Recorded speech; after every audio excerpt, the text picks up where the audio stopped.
Welcome to SoundMindBeats podcast. We go live Tuesday, 8 a.m. Mountain Time, USA, every week. Please come and join us on TikTok. And in case you missed it, we're going to be uploading the full versions here on YouTube. Thank you for listening. What's up, Caleb? How are you today? Welcome in. Tony, welcome in. Should be getting my people should show up anytime. I'm pretty sure Brian will be here today. Reference Mix. I know Mobain. Christian will be here. Unfortunately, Isaac isn't going to make it today. I know he's got he's doing a live gig today, so he'll be unable to make it. And then I text my friend HB the engineer. Hopefully he'll show up. He's always a pleasure to have on. And then I text Mike Piazza, so hopefully he'll show up. So we'll see who we get in today. What's up, DeWiser? Todd, welcome in. Gavin, how are you today? Richie, welcome in. Just gonna wait. I started a little early, so we'll see when people start showing up. What is it? Happy Tuesday, everyone. How is everyone?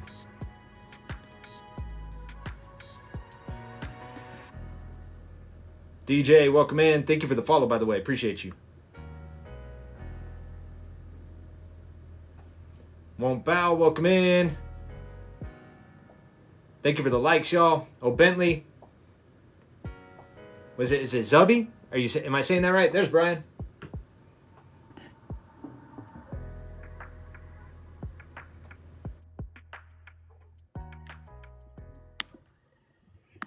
Hello.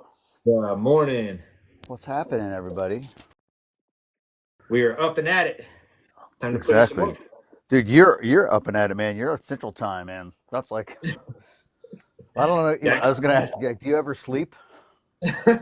I know it seems like that, but I got up last night at midnight, and I usually go to sleep around 5 p.m. Don't ask me why. That was my first question. It would be why, but Yeah, I don't know, dude. It's like, you get into a circadian rhythm, Sure. and it just happens. And I've heard of that. I just don't sleep basically at all.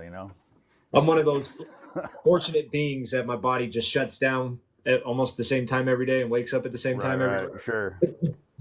Just all this. If I record a song, should I put little compression after a preamp? I mean, you can. You want to be careful with it, but it's not always a bad idea.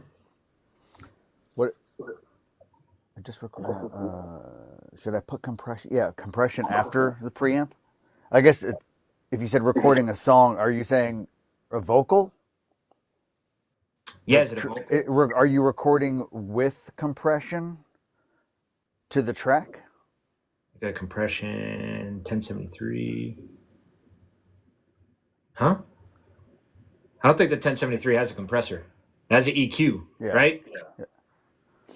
It's the SPX that has an EQ. It doesn't have a compressor. But you should be, if you got a, if you should, yeah, like, I mean, personally, I wouldn't. I mean, your 1073 and U87 should get you a good signal. But, yeah.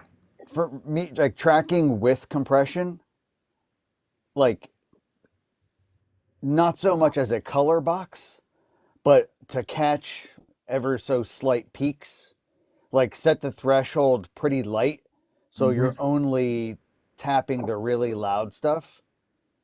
That way you're not gonna you're not with 32-bit float and all that stuff now, like you have, headroom for days. You're not actually going to truly digitally clip, but just to still catch the peaks, it'll just make it easier to mix later on down the road. Or if you get a singer that like hops into the mic on a certain part, you might help to smooth that out. But yeah. There's no right or wrong. Yeah. It's like, there's no trouble with it. Just don't over compress it because you can't uncompress it. Exactly. And that's the only thing is just don't overdo it. Just like you said, capture the peaks. That's all you want to do there. Yeah. And it's like, even if you're doing it with a plug-in, it's the anniversary edition 1176 that has like the 2-to-1. Yep. Yeah. Mm-hmm. Yeah. Something like that. The a 2A, something, the CL1B on like the 2-to-1. Anything like that that's really, really light, that's not gonna you know, radically crush something. You know, You it's know, like I hear that's dynamics are good in music. yeah, exactly. It's Like don't how you crush. tell the difference between loud and soft. I will say this, like literally, I'm working on a track this morning. Good morning. And it's like super over compressed. Yeah. It going in. They recorded it in, and I'm like, I mean, I'll figure it out, but Yeah. it's unfortunate. Like it really makes things very challenging. See, It sounds funny. it sounds like they're singing right here. It's Oh, like totally, dude. somebody's like just yelling in your face. Yeah. And then like the harmonic distortion that comes from over compressing, Oh, yeah, yeah, for it's sure. like ugly, just super ugly. And so Yeah. that's the main thing you want to avoid. And good morning, Christian. How are you today? Welcome in. Good morning. Good morning. Good, good. How are you guys? Doing well. Nice to see you again. I, it's probably good afternoon for you. I always forget about that. You're Really weird. It's good morning for you, but I already had 2 coffees, so and 5 meetings. So I'm pretty. two. That means you're just getting started then, right? Two coffees. Yeah. Speaking of, When work ends is when you start to wake up. oh, exactly. I was listening to this person yesterday talk about like is it better to work out in the morning or is it better to work out like later on in the afternoon, right? And they're talking about like testosterone peaks and basically like what's happening to the physiology when you do this. And me, I'm like, I don't need the studies. It's definitely better in the afternoon because I work out in the morning all the time, Right. and it's like slow going, dude. It's just so hard, and we're at like peak testosterone in the morning, but that doesn't mean that you're at peak energy. You're like ready Yeah, to yeah, go. for sure. Flow state, you know what I mean? And like, like when he came to the conclusion at the end of the video, he's like, "Yeah, it's better in the afternoon, typically." It's like After you're still usually at peak tired. yeah, totally. Yeah, that's the only like that's the one thing in the mornings. It's just, especially the older you get too, it's like it's just harder to get going, harder to get going. I read some books, and I'm not sure if they're right or not, but they say that the best brain activity you have is around 5 in the morning. So that's where, if you want to be more creative, you want to create stuff, that's the point where you want to be when doing so. But for me, it's always at night. I don't know. For me, after 10 o'clock, I'm more productive in terms of creativity, but also at work during the day. I'm not a morning person, so I'm not the guy that wakes up at 7 a.m. and at 8 a.m. has already meetings. I'm more of the guy that starts a little bit later, but I prefer also to work later in the afternoon for that. So I think it always depends on the person and how they are used to work. Totally. That's an interesting thing to, on the engineering side is like the time of day in which you're mixing. And for those that, if you're, whether you're doing it full time or you're doing it sort of as a part-time deal, like, what has happened to your ears during the day? And then like when you mix, I mean, for me, as they say, I live on both sides of the glass, one as a mixer and the other as a drummer. And like, I'll usually try to get a lot of mixing and stuff done in the morning, kind of when like my ears are fresh and they haven't, been assaulted by like wearing in-ears or headphones with a bunch of drums and stuff going on.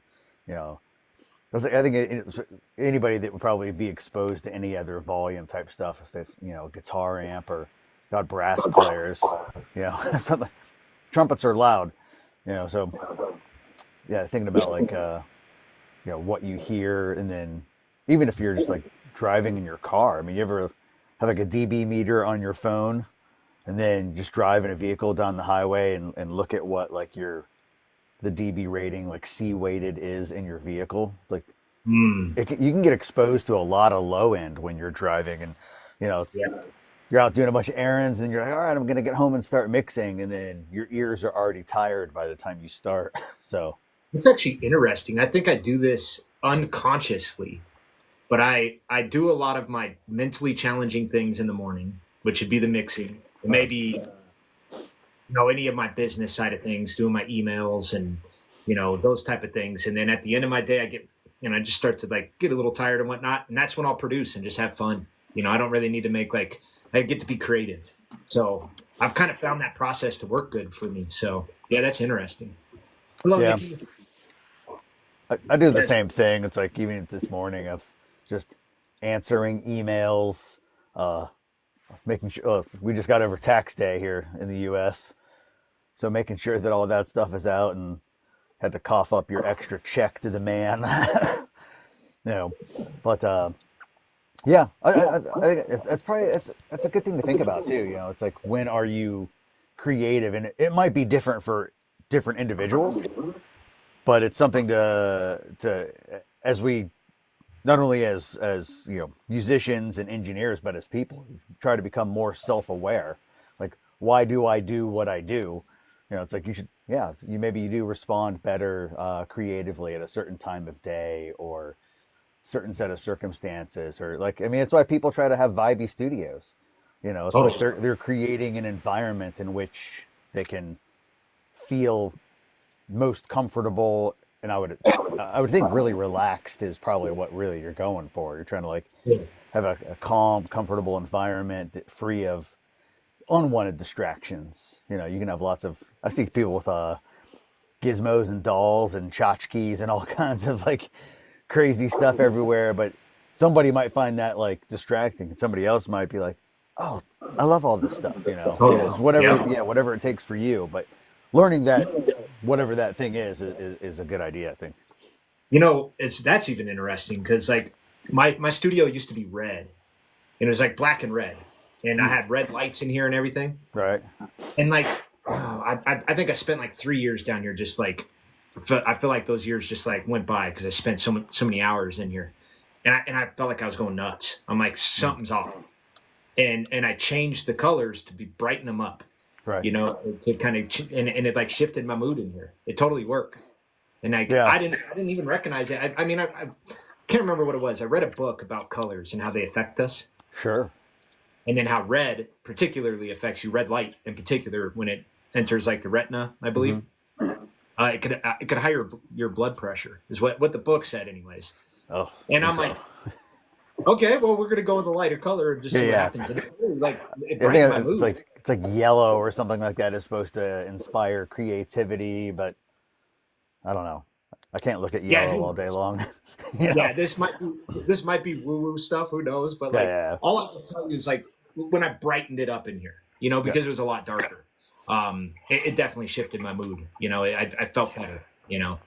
Yeah, it's an interesting thing also when you're like working alone a lot versus if you have clients in a space Mm, that where like, you know, your total you know, nightclub vibe might be cool running solo, but if you've got somebody that's trying to read charts and to look at a lyric sheet or do some type of production notes and they're in your dungeon environment, then you know, that might not always translate the best. totally. Yeah, For me, it does. It just depends. for me, it's very important that when I'm doing anything regarding on mixing or production, that it's in the night. And why is that? It's because at that point in the day, there is no more calls, there is no more DMs coming in, there's Yeah. nobody bothering you. So there's no FedEx coming over to bring you a package. Right. Because for me, it's when I'm starting a thing, I'm so deep inside it. And then if you every 10 minutes there is a text message or Right. somebody calls you and you need to go to bring something, take something, or eat lunch, dinner, it always takes you out of that moment. And for me, Yeah. that should not be interrupted, because once it's interrupted, it's very hard to go back at the same stage. So I'm trying always to find that perfect moment in the day when I'm saying, as of now, I'm shutting down my iPhone. I've solved all the problems I have to solve for today. There's no more work-related stuff going on. There's no FedEx that I'm expecting, or any calls or any friends over. So as of now, I can, start my gear, start my session, and stay with it. Yeah. That That's plays a good. huge role for me. Yeah. Just anything that people can do to, in a creative sense, still have some type of structure. I think that helps. when you're eliminating some of the distractions and you're putting, uh, you know, time, sort of a timestamp on things and saying, okay, once 10 o'clock hits, I'm going to rock on this thing for a couple hours uninterrupted. And then even like plan a break. But if you take a break, it's going to be 10 minutes. And, like having those things to just keep yourself focused, because it is probably, it's whether on your own or externally, you're sitting there trying to be deep into a project. And said to Rob yesterday, I was like pulling my last hair out, just doing a bunch of edits on something. And like, I just had to take a break, and I, left the studio, went to have a snack, logged on and was watching some of his live for a bit. And it's like, okay, I'm just going to clear my mind and, quit thinking about like waveform edits, and then get back into that thing. And I usually will set like a timer for myself. My wife calls it like the timer trick, but yeah, just like I'll set it for 2 hours. And then when the timer goes off, like, okay, even if I don't feel like I need a break, I'll force myself to take a break. And just that way, because it's so easy, especially, I don't know if it's all gender specific or not, but I don't know. It's like dudes, you're like, I'm never tired. You just, it's like, no, you should take a break. Even like, when you're lifting, doing anything athletic, I don't need to do any recovery. Yeah, you do. Yeah. You know. Yeah. I wish For I could tell me, myself that, the younger self. Oh yeah. I think So the keyword in what you just said, Brian, is the fact that you said, I'm going to take a break, but you're going to take a break on your terms. So Yes. you're breaking the session to a point where you say, okay, I'm Right. here, I finished this. The next, I need to move to the next Right. asset or to the next stage. In between, I'm going to take a break. But Yeah. if you're getting interrupted, it's always not at that point. It's always in between somewhere. And that's Yeah. what I'm trying to I had avoid. an old producer guy, and I'll quote him oftentimes, but he also said something. It's like being dehydrated. It's like if you wait until you're thirsty to drink, it's already too late. You mm, know, so it's like take those breaks before you start feeling the fatigue, and then you'll be able to actually. Once I started adopting that, I was able to work much longer, and spend more time overall by taking those small short breaks, even if I felt like I could keep going. Because like sometimes you drive yourself into the wall. Well, the entire car gets totaled and has to be rebuilt versus just filling up the gas tank every now and then. so true. I think too, when you're a person that is like us and you're getting clients in and we're working on music and whatnot, it's super difficult to walk away and take breaks. Like you really have to force it on yourself. Yeah. And I mean, at least that's my experience. Like I hate leaving jobs like halfway finished. Oh, for There's just sure. something inside of me. And then especially when it comes to music, like there's this also motivating factor of wanting to finish it. And so, you have these two things working against you, and taking breaks is like massively beneficial. When I walk away from mixes sometimes and I come back, I'm like, oh, that's what I couldn't hear. Right. Yeah, it happens almost every time. You get a new perspective of it. And it only takes 20, 30 minutes. Walk outside, go, drink your water, drink your coffee, whatever it is. Yeah, and Christian, you do a lot of EDM stuff, right? So I mean, Actually, that's only EDM. so you do only EDM, and then but it's like, and that's really a bass heavy, synth heavy type thing. And I would imagine that can have plenty ear fatigue going on as well if you're just sitting there listening to the same thing, trying to like find a sub harmonic bass thing in an 808, and you just keep listening. All of that after a while, I'm sure like your eardrum is going to compress a little bit, especially if you're trying to really, how is this going to translate into a club? You're listening to it and you got dual subs and all of that stuff, and eventually, yeah, you're going to have to walk away from that in order to come back to be able to hear it accurately. That was my problem in the past. Yes, all my tracks actually have issues in the mix. I can hear it now. They are all planned to be revisited, reproduced, and to be remixed by myself. The latest mix I did was a track for somebody else. Hey Tom, that I'm actually proud of it. But the way I did it now was because you learn stuff as you go. You you're not from the scratch a master in this type, and you try to understand your your ears and how you function the best. So how I did the last mix that I did was doing the drums. So doing the first four pillars. It's always the kick, the bass, the snare, and the vocals in EDM. So that's your main four pillars with the kick as your main anchor. And I'm doing that first. Then I'm taking a break. Then I'll bring everything up for those or in comparisons to those four pillars.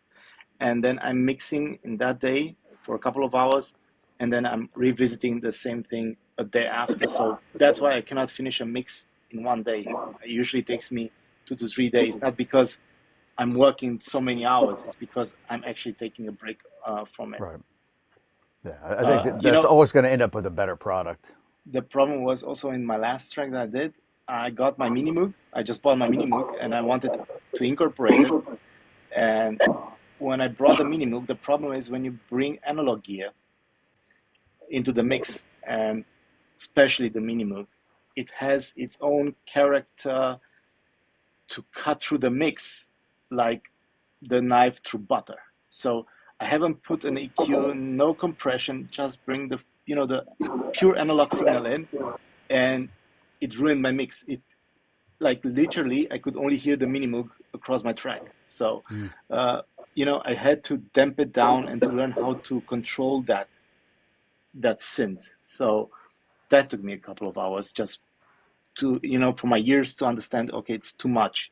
Go even lower. Go even lower. So it's not just about spending the time or taking the time for a mix. It's also understanding your gear that you're using, because some of them might cut through the mix heavier than others. Usually VST doesn't cut through the mix as analog gear, and you need to understand how to control that. So that was a learning curve for me as well. It's interesting. You're talking about like adding that thing to something that, I mean, it was the track like close to done. Then you added the yeah. Who was it that was? Somebody was. I saw somebody's video today. God, who did it?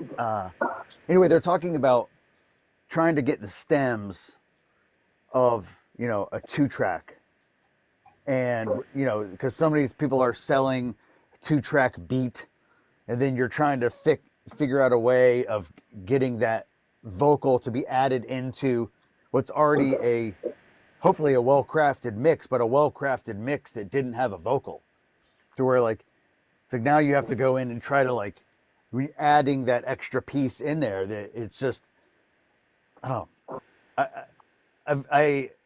can do it, but I always say like I've always had better success when I don't have to sit there and try to incorporate any solo type element into a pre-existing mix. A lot of times the best case, it sounds kind of karaoke. When you have that. I'm going to tell you something from my experience. On my first 5 tracks, I was always living by the idea that once a track is done and once it's going to the mixing stage, I will not touch the production again, because it means it's finished and I'm going to move on with the mixing. And I was wrong doing so, because in the last track, I saw there were some really bad parts. So in the mixing stage, I redid 10% of the production, and I went back to the production because I saw something is not adding up in the final mix. So I don't like that, but instead of publishing a poor track just because it went through the production stage and I just realized it in the mixing phase, I prefer to do it in the mixing phase, the adjustments, and come up with a decent track at the end of the day. I don't like that, but yeah, I really hate it when I have to produce again in the mixing stage, but it happens. So Yeah, you might, not you might, but it makes me think of something. It's like, I think sometimes if you really want to achieve something that's great, like you have it in your mind and in your heart that you're going for something.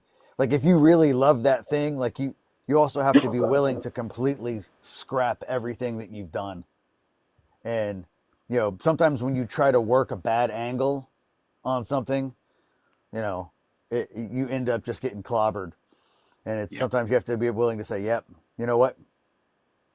We might be out of the production phase and we're into the mixing, but I need to go back and really address something that was a fundamental issue. And it might have been a lot of times it's like things that you didn't track and you have to like, it's like, man, yeah, I didn't want to have to go and clean up somebody else's, you know, Yeah. less than good, tracking process. But yeah, you gotta like, I can't work with it as it is. I thought that I could do it, and you have to be willing to say, nope, this is not the way that I wanted it to work out. But you have to go with how it's going to work out rather than sometimes what you wanted and just say, yep, It's you know, like building a desk. When you get to the last piece and you realize you put one of them on wrong, oh, I've done take it that so all many apart. times. Like I got to take it all apart. That's what. Yeah, Yeah. It's But I cannot sometimes. live with that. So I cannot live with that because then it Mhm. means if that piece doesn't fit in, you're not going to use the full potential of your setup. So it's either sooner or later you will still go to the point and fix that because it's not supposed to be as it is this. yeah. That's a what are those? You see like the Blackstone grills that people have. They have like, yeah, a buddy of mine got one of those, and he went, "Hey man, can you help me put this grill together?" And I had no idea it was like shipped in on a gigantic pallet. So we're out there in his garage for like 3 hours, and we're almost done, realizing the last piece to get on, like the place for the bolts, were on the other side. Because so we Oh, had to like about go halfway backwards in the assembly to flip that thing around. We're like, yeah. We've all done it. Every yeah, last one of us have done it. But hey, like you want it done right. That's what you got to do. yeah, for Sometimes. sure. It's the same thing with like I've gone through, wiring up gear, and you get things set up in a way in your studio, and then you're like, my initial plan, I thought it was really good. And I Mm. realize now that the layout that I had in my head or that I sketched out, uh, it's just not the best layout. And sometimes you need to go through that process to say, hey, you know, it, it's sometimes your first idea is going to be great, like first take Jake, and it's like, yep, got it. But other times you have to go through that process, which I don't think it's not a fail, it's not a loss. Nope. It's like that whole Lesson old learned. thing. It's like you win or you learn. Uh, Mm. and then yeah, you said, you know what? Actually, I because you don't have all your stuff, and when you're trying to sketch something out, it's like your perception of what it might look like in your head or what you envision something to sound like. It might not. Even your idea might not even be a one rooted in 100% reality. It's like your ideas are really nothing more than a vision. That you have to. Okay, well, how do I turn? It's the same kind of thing like producing somebody. Like it's like we're gonna take your idea, and you had this thing in your head, but it's never actually been in the world. But we're gonna try to pull that out and turn it into something. And sometimes it gets pretty close to somebody's initial concept, and then other times it could be light years away from it. But you like I never thought to take the song in that direction, but now that we pulled it out and started playing with things, and like, oh, it's inspired a new idea and a better way of going about it that like, far exceeds what your initial concept would be. I Yeah, think no, I'm dealing with this that is, right. Go ahead, Christian. sorry, Sorry. Rob, you go. Mhm. I'm like literally dealing with that right now. Had a meeting with an artist yesterday. Took notes on the production they want.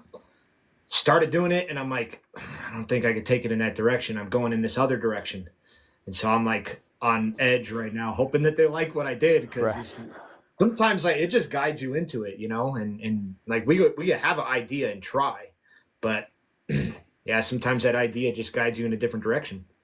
You were saying, Brian, that the layout is probably not your best idea in the first place, and then you're rewiring, and you think you can do better than that. I think you did it the best way from the start.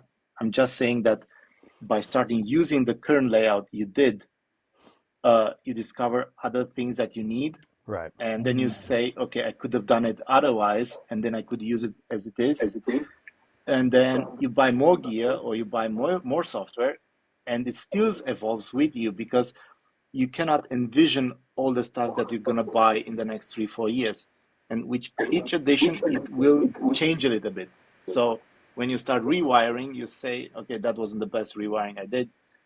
Best, I don't know, half a year ago, 1 year ago, but it was actually a great one for what you had back then, based on your experience and your available gear.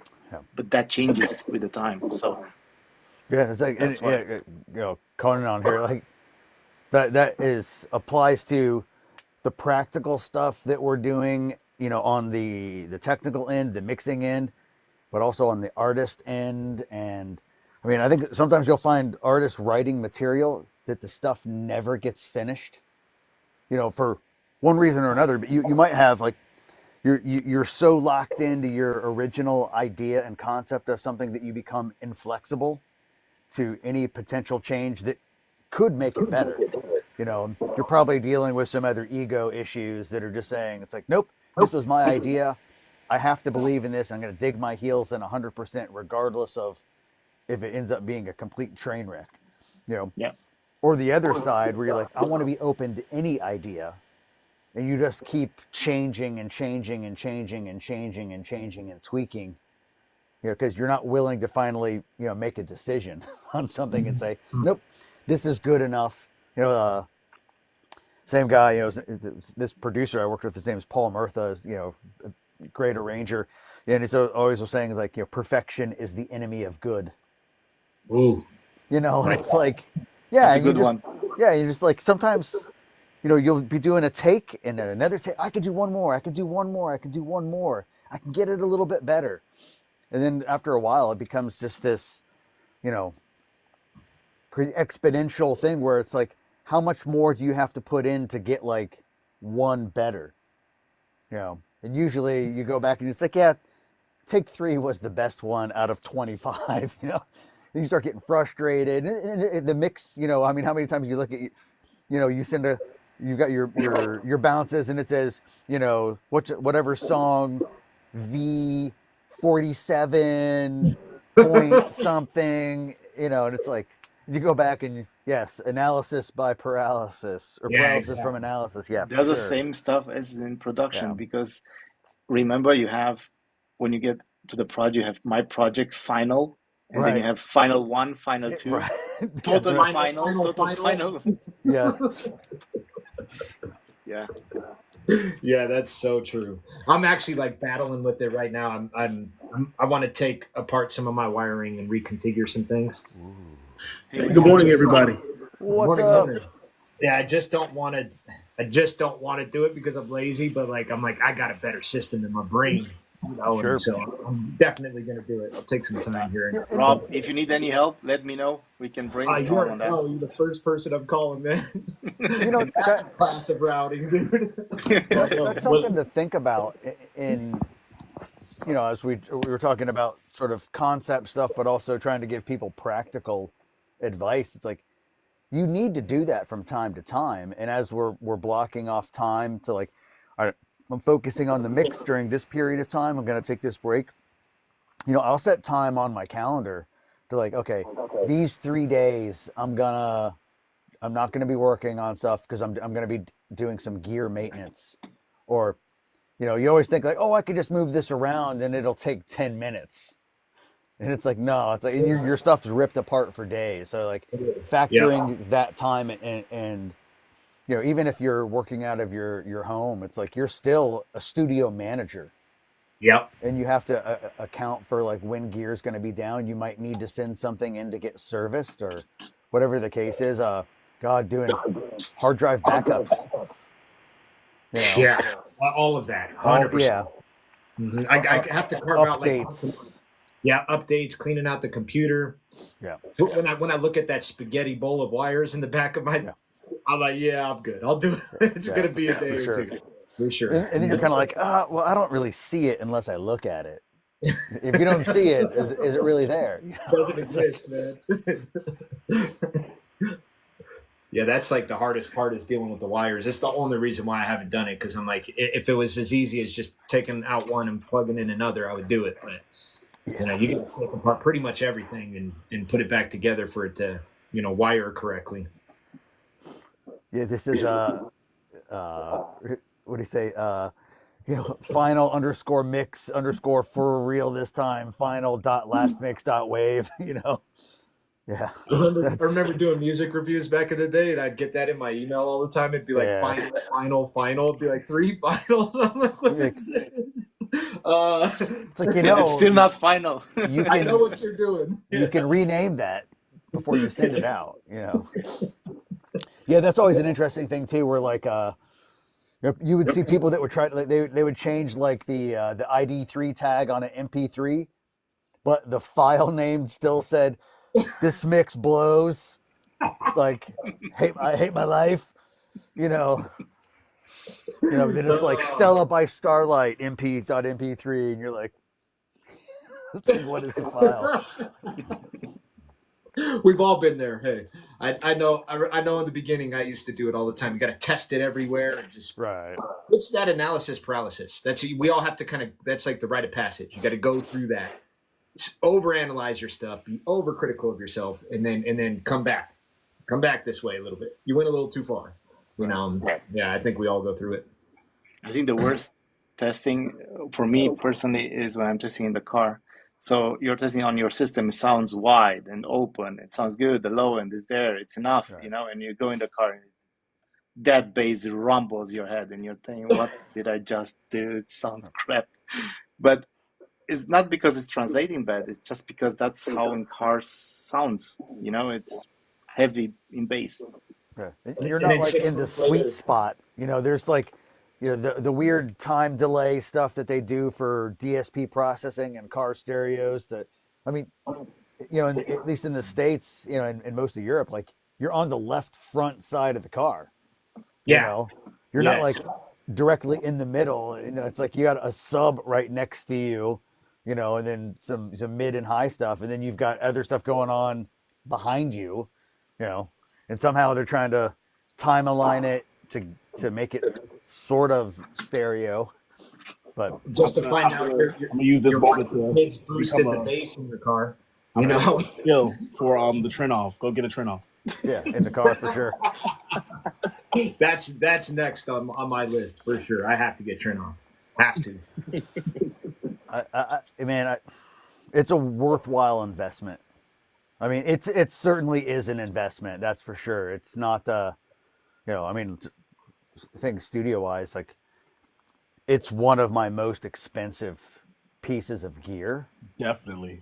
But I mean, I don't know about you, Will, but like I already, it's already saved me so much time.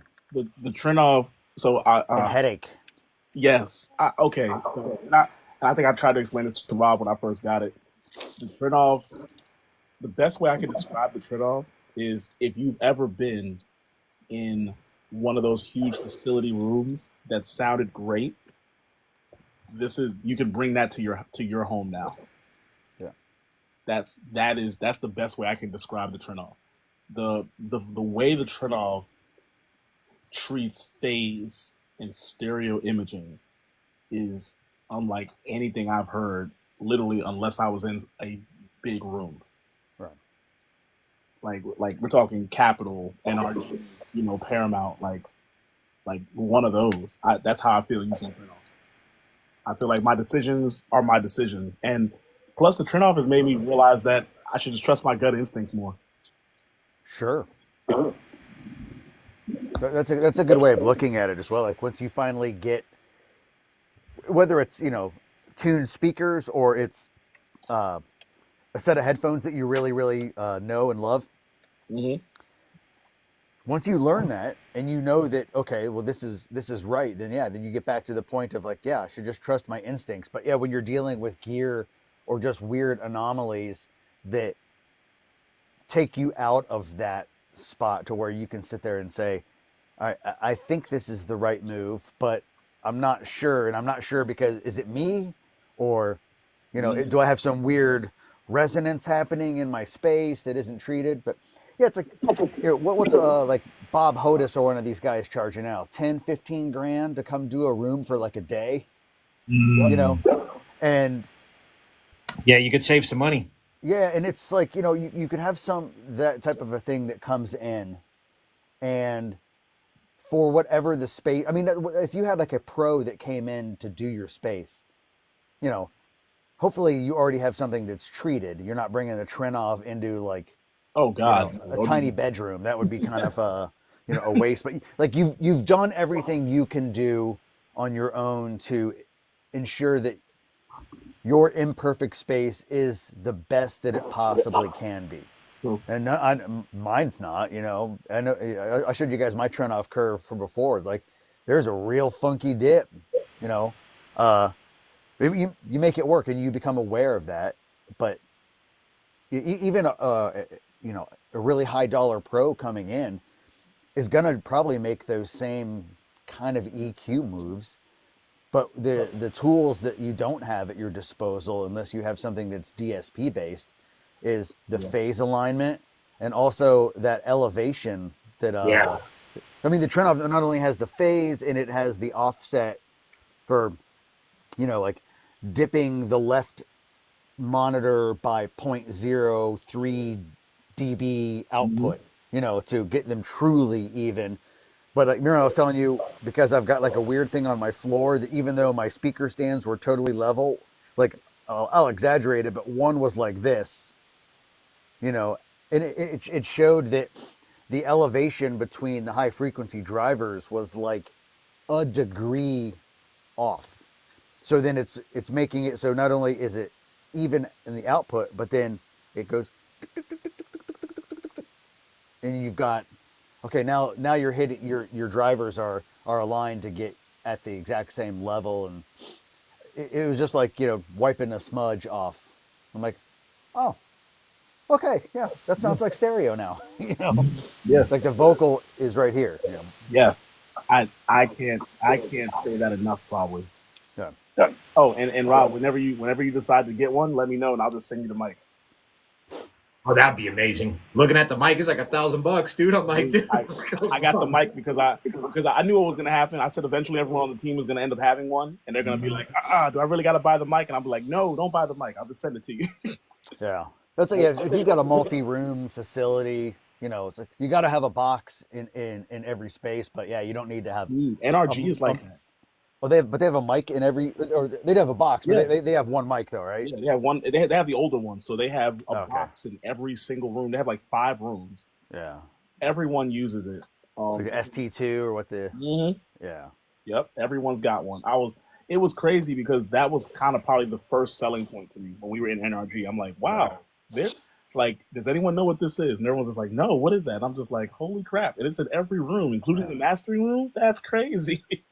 Yeah, that's what Brian Lucy was talking about that, and he was like saying that he had a friend that had sent him a mix, and he was like, "Dude, this is the best mix that you've ever sent me. What have you been doing?" And the guy just said, "Nothing. I'm still mixing in my bedroom, but I got this thing called a Trinov, you know." And yeah, I think what is nice about it, even though like I hate pulling gear from a rack, if I go out and do like a broadcast thing, you know, I've pulled it one time already this year, and I'll take the Trinov with me, you know, and a laptop, and take that out and, you know, go into some weird, you know, hotel room that they've you know, set up to do some broadcast mix and do a quick tune. If I'm not going to do it on headphones, but if it's something that like is already equipped with speakers, then yeah, just run it through there, do a quick. Yep, and it's and that's another thing. Multiple presets. It takes nothing to do the measurement. The measurement literally takes like what, 28 seconds or something like that. Yeah, at most. You know. Seriously? Oh yeah. It's not like the Sound ID thing where you're like, beep, boop, beep, Yeah, dude, that thing's annoying, man. 40 minutes later. Yeah. It's almost instantaneous. It does like because it has like the 4 microphones built in, so that's how you get like the center, you get the left, right, you get the front to back, and you get the vertical on it as well. You know, so. Pretty nutty. But the price is a different story. Oh yeah, so you pay for that. So yeah, it's not cheap. It's not cheap. And like me, like when I hear you talk about it, like I just know what it would do is like, you know, your friend saying like I haven't changed anything, I just got this. Right. You're gonna hear like an attack and release on a compressor just a little more accurately. right? EQ moves tiny bit more accurate, and like that's the whole goal. Is if it gives you a 5 to 10%, bump in hearing those, like Right. that's going to make a huge difference in the end for the client, and you're gonna get that reaction. They're going to tell you that, like, and that's why it's valuable to me for sure. And I think also a value from the professional standpoint is when I can turn things around for somebody faster and with less revisions, Yes.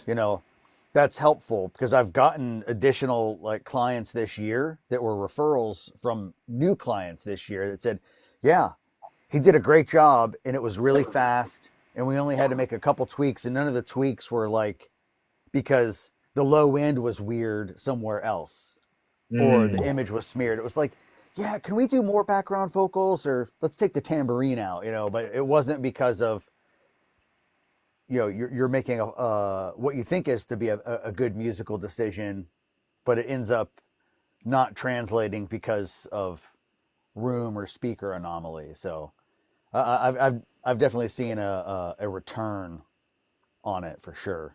I'm glad that Rob mentioned the tech and the decay stuff because when I started making music and sound design, I thought the filter, if you watch people checking out synthesizer, everybody's touching the filter knob. The first thing they do, they touch the filter knob. They always touch that. I think that's the most used knob on a synth is the filter knob, right? But doing some courses from some guys that really do mentorship on sound design, and they really dig deep into that. They also do a lot of commercial for Omnisphere, for Spectrosonics. And what I understand at the end of the day is that if you understand the relationship and what a tech decay sustain and release does for your filter, does for your amp, and also does for your compressor, that's where the magic happens. That's already 80% of your sound design.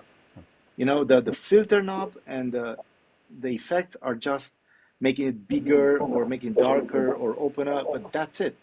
The real sound design is in ADSR. That's it. And that sounds basic. And, first I thought, yeah, it's okay. It's okay, decay, sustain and release. What's big, huge fuss about it? To really master that thing and bring out a good sound just by putting one oscillator or two and playing just with the ADSR, that's craftsmanship. That's something you don't learn in 2 days. That's something you realize as you go along. And the same logic applies, of course, on compressors, because that's where the magic also stays in attack, decay, and release time. That's and the knee. That's where the compressor is working his magic. That's a thing that's why there's so many YouTube videos explaining the basics of how a compressor works, and like to your point of why people are playing with the filters and LFOs and all of that stuff. It's like because you can really easily hear the change, and Exactly. to an ear that is untrained, I mean that's the obvious change in that element, and that's the same kind of thing like on a compressor. Like probably the first thing you'll hear on a compressor is that you've smashed the life out of it and you've distorted it.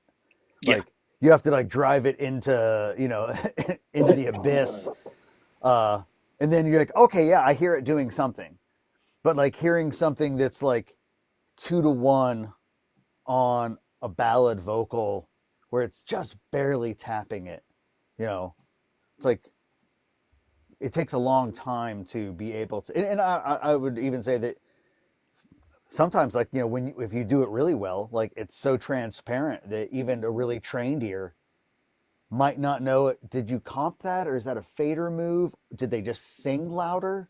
Like I was on my live like 2 days ago, and I was doing a demonstration on the attack and release, and one person in there was like, there's no difference. And it kind of like hit me hard, and I remember thinking in my mind, like, this does take a bit to like get your ears to understand it. Where like you can make that connection of like, okay, this attack is like touching the transients, the spiky transients of the vocal, and now the relationship of the drums and the vocal are starting to glue together. Right. And then you could like literally just a hair falling out of the pocket. Okay, there it's back in, and I could do this over and over. And then the same thing with the release. Now I'm attaching it to the decay of the bass and all the lower notes, and I could get the low tones of the vocals to sit in conjunction and feel glued and with the perfect relationship of the bass. And I remember, like you said, the thousands of videos I watch on YouTube and, talking to people and how this stuff is like, but to make that connection of your brain and ears to understand it and actually hear what's going on, that takes a lot of practice, I think. You really got to be in it for a long time to kind of understand, like, that's what it's doing. Well, it's like, it's like cooking. I'm trying to think of like a dish, I don't know, some fancy pants French dish. I don't know. But it's like I can get the recipe and I can get the ingredients. But you have to know how to cook it and how long for those flavors to meld together. And it's like you watch like Gordon Ramsay doing scrambled eggs, which making scrambled eggs is easy, but the way he does it, and then if you ever like have like really fancy scrambled eggs, you're like, oh wow, those are the best scrambled eggs ever. It's like you're putting it on the heat, you're taking it off, you're putting it on the heat, you're adding a little thing in here at a particular time, not too early, not too late. And those are, the same thing in all of your mixing decisions of like, to your point about those little bits of like shaving off of peaks for the glue, and we think about if I add the one compressor to one track, that's going to be the thing. And to my, experience, it usually never is, but it's like those multiple instances of very light bits of compression, on everything throughout. Just like first you're doing those little bits of like, nice hat. Like those little bits of just tiny, tiny peak control.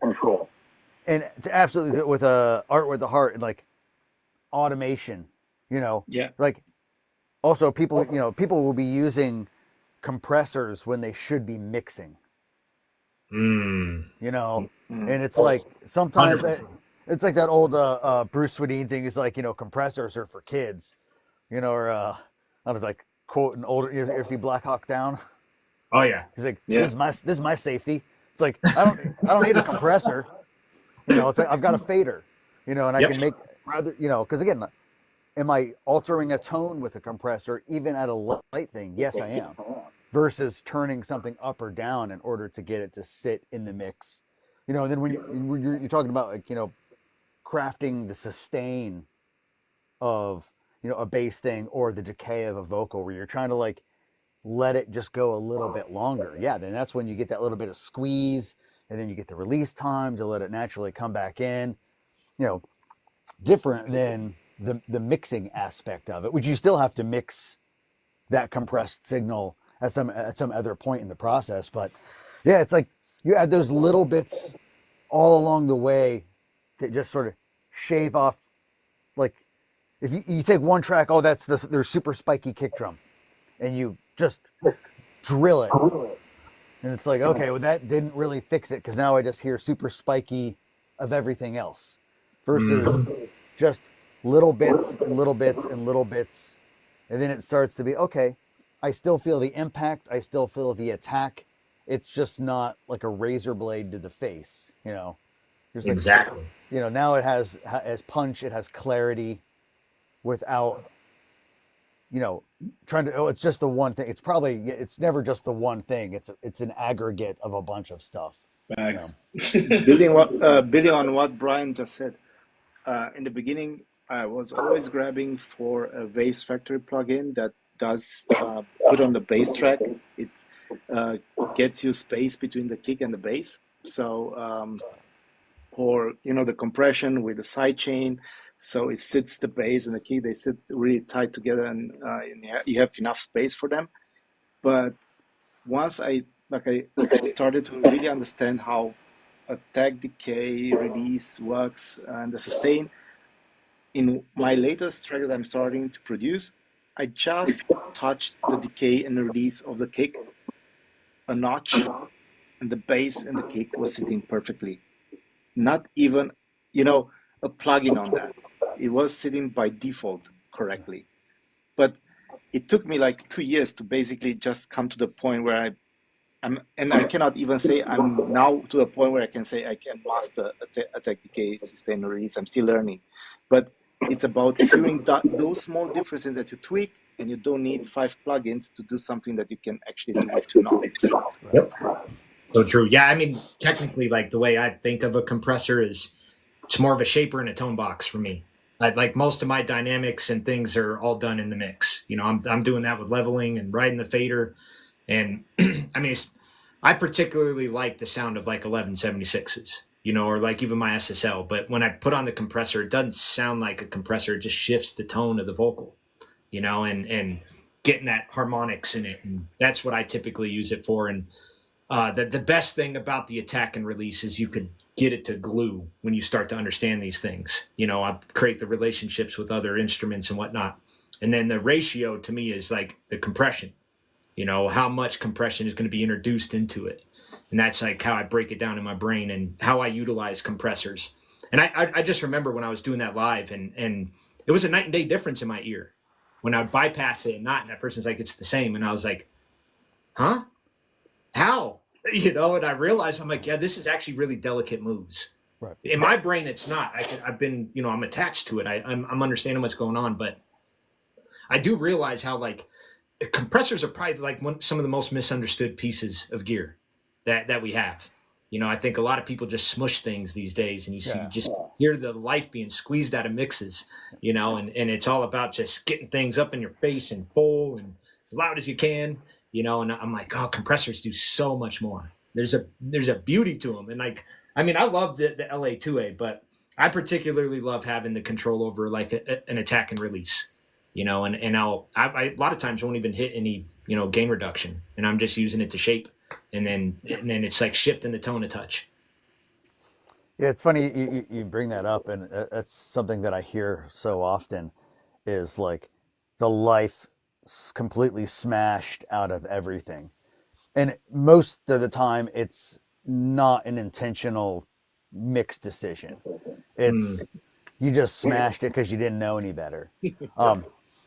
And then you'll have the person that smashes everything, and then saying that they smashed everything to get more punch.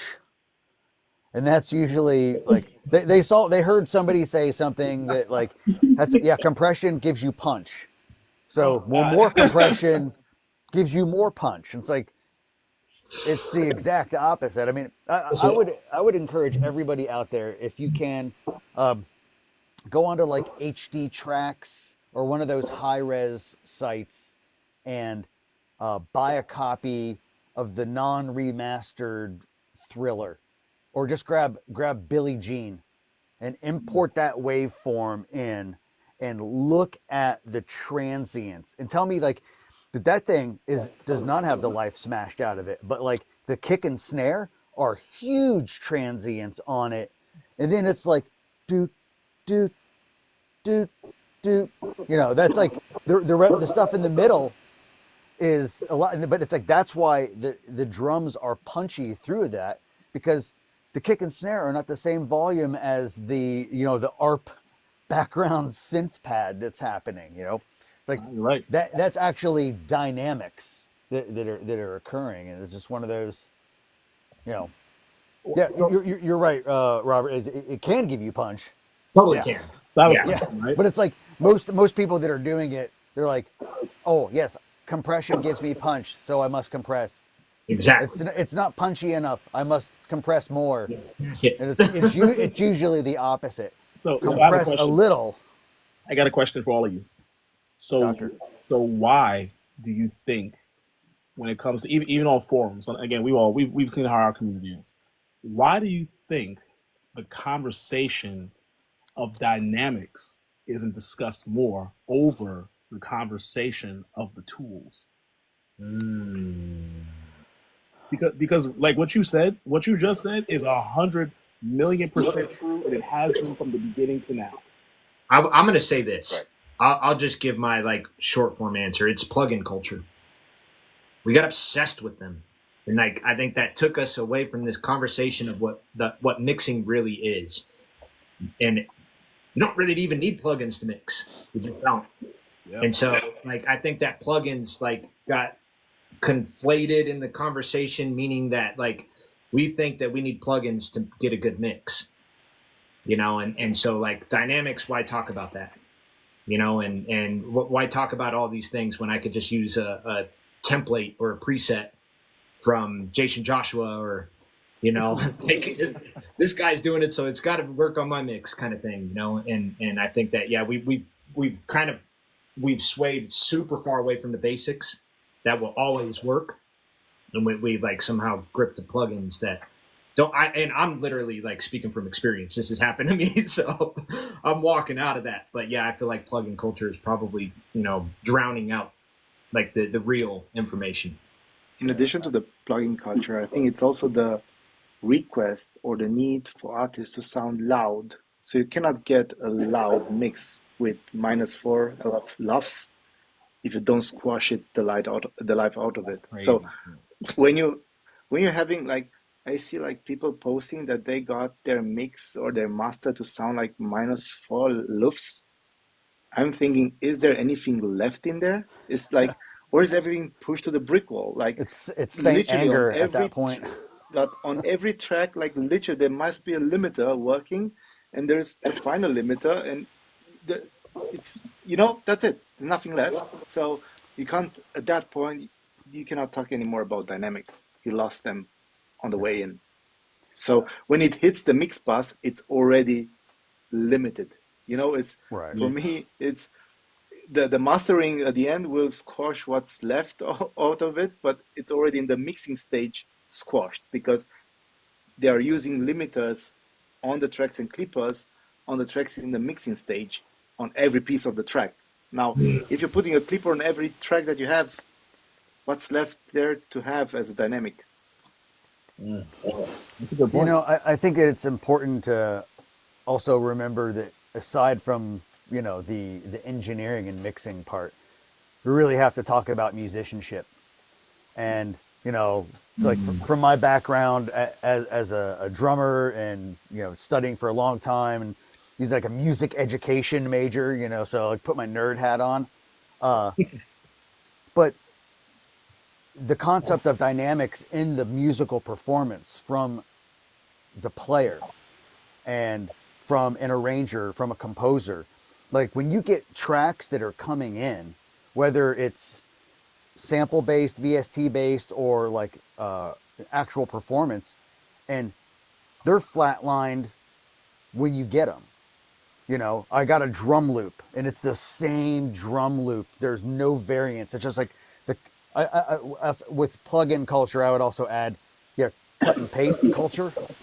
Like the that stuff drives me bonkers. You know, I mean, sometimes there's a very valid reason to do it, but man, just play it. You know, it's like this that you know, you get a lot of Nashville stuff that's like that. It's like, dude, you got pros. They're doing a 3.5 minute song, doing their acoustic guitar part. Just play it all the way through, and you might cut some of the better bits here and there, but using the same 4 bars that you used on the intro throughout, because well, it's the best one, and then you just use it for everything. It's like there's no dynamic difference in that, even though that 4 bars might have dynamics, but then you're still getting your ear used to hearing that repetitive thing over and over, and you start to lose some of that. But I think also just like producing people, trying to get more out of them, bring the softs down, bring the louds louder, have some differences in the performance, have know on the composition that you're doing where you dynamically want to take it. You know, it doesn't all have to be all, full gas the whole time. You know, I mean, you listen to some great orchestral stuff. I mean, that will be, 60 dB in the hall all the way up to 120. I mean, a huge dynamic range. And that's when you're like, oh, wow, that makes a huge difference. And then maybe on the mix, you squash it. But if you're already starting with limited dynamics, and then to Christian's point, like if you're already limited going into the master bus, then there's less dynamics. I mean, everybody has a responsibility in the process of making the music to keep the dynamics, if it should be dynamic, but most music is dynamic. Like, do your best to keep it there and do the things. And then if you realize, like, you know what, I could do more or I could do less, then do that thing. You know, I think we all end up with better products. But yeah, plugins and the cut and paste, and also chord packs with no velocity. Velocity. You know, and some of that comes down to a music education thing. And not saying everybody has to be formally trained, but when you're like drag and dropping chord progressions in that are royalty free, that 19 other people are using the same exact chord progression on your free VST synth that came with FL Studio, and you know, then you all, well, this kind of sounds the same, or you've all bought the same like $3 beat from somebody that's out there. Like, you know, you're already crushing it from the beginning. You know, my rant is over. Sorry. I think there's also a contradiction because you get the MPs, right? And everybody when is trying to put in synths, and now you can control them also over the DAW with MP, right? So you can control velocity and all that blank. But then you have all that, you track all that, and then you put a clipper and a limiter on it. Then why did you do the MP anyway? Yeah. You could have let it run 100%. It's the same Two thing, clippers. right? 2 clippers, just to make sure. This is why, like, I think it's so important what you said, Brian. Man, we cannot stress this enough, that a good mix comes from a good performance. It comes from good sound selection. Amen. Yeah, the microphones you're choosing, how you're performing into them, like, it comes from that. And, like, actually, Tom said it in last week's podcast when he was speaking to Andrew Sheps. And he was looking at one of his mixes, and he was like, oh, there's really nothing in here. He goes, is this the final mix? And Andrew Sheps is like, yeah, it is. And he's like, man, how does this sound so great? He's like, because I work with great musicians. Yeah. So I refuse to work with people that send me bad productions. Like, that's really what it is. It's like, we can't avoid the fact that, like, you know, when you build a house, right? You can put it on stilts and cover it up with dirt, you know, and then make it beautiful at top.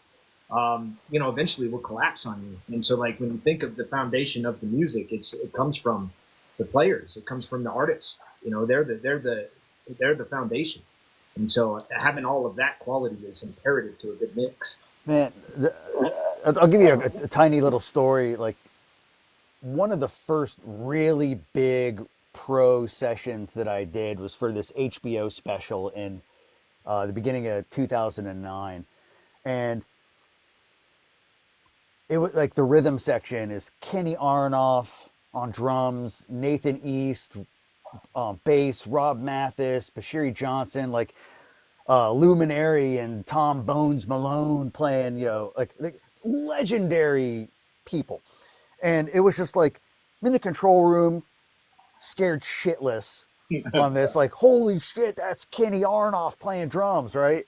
And just like in there, and I was the assistant on it, and just we're getting gain, and I was like, this sounds so good. It's already like a record. And I'm sitting there like, did we already do something to bass? And it's like, no, and it was like going through DigiPre's, you know.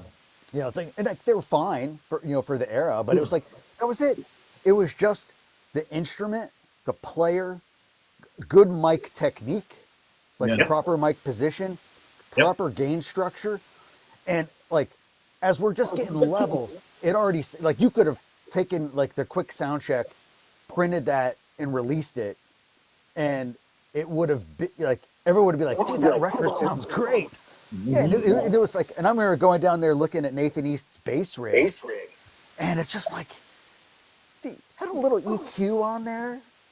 That was it, and the rest of it's just his fingers. Yeah, it's his fingers. It was it was so good, and it was like so easy to mix. And this was like, there were a rhythm section and adding a full orchestra on top of it, and then a bunch of vocals, you know, and it's like, you got to have that as the foundation, especially as you get things that are become track dense in today's modern production for, I would pretty much say, all contemporary styles. I mean, Will, what's the latest thing you're working on? How many tracks did somebody send you? Um, Like 15 different like synth patches, seven yeah, synth like, bases. what's sitting in front of me right now with template or without template? Without just the raw tracks. Without template, I am at. Let me see. Hold on. I'm at 100 and Right? what? I'm like 150. Yeah. And you start Tracks. adding all of that That's together. vocals, instrumental. That's everything. Um, That's a lot. It's already gonna be you know, somewhat slammed by the volume of content going in. we'll see. But that's so. It's funny, right? So I think a lot of people, again, they forget the basics. Yeah. The basics are Or don't know them. yeah, 100%. Look, I'm not gonna lie. Back in the day, I was one of those. Yeah. Oh yeah, everybody was. You like you think you know, but you really don't. You're like, So, I'm so you good. know what? So I'm like, when it comes to mixing, I never went to school. I never could go to school.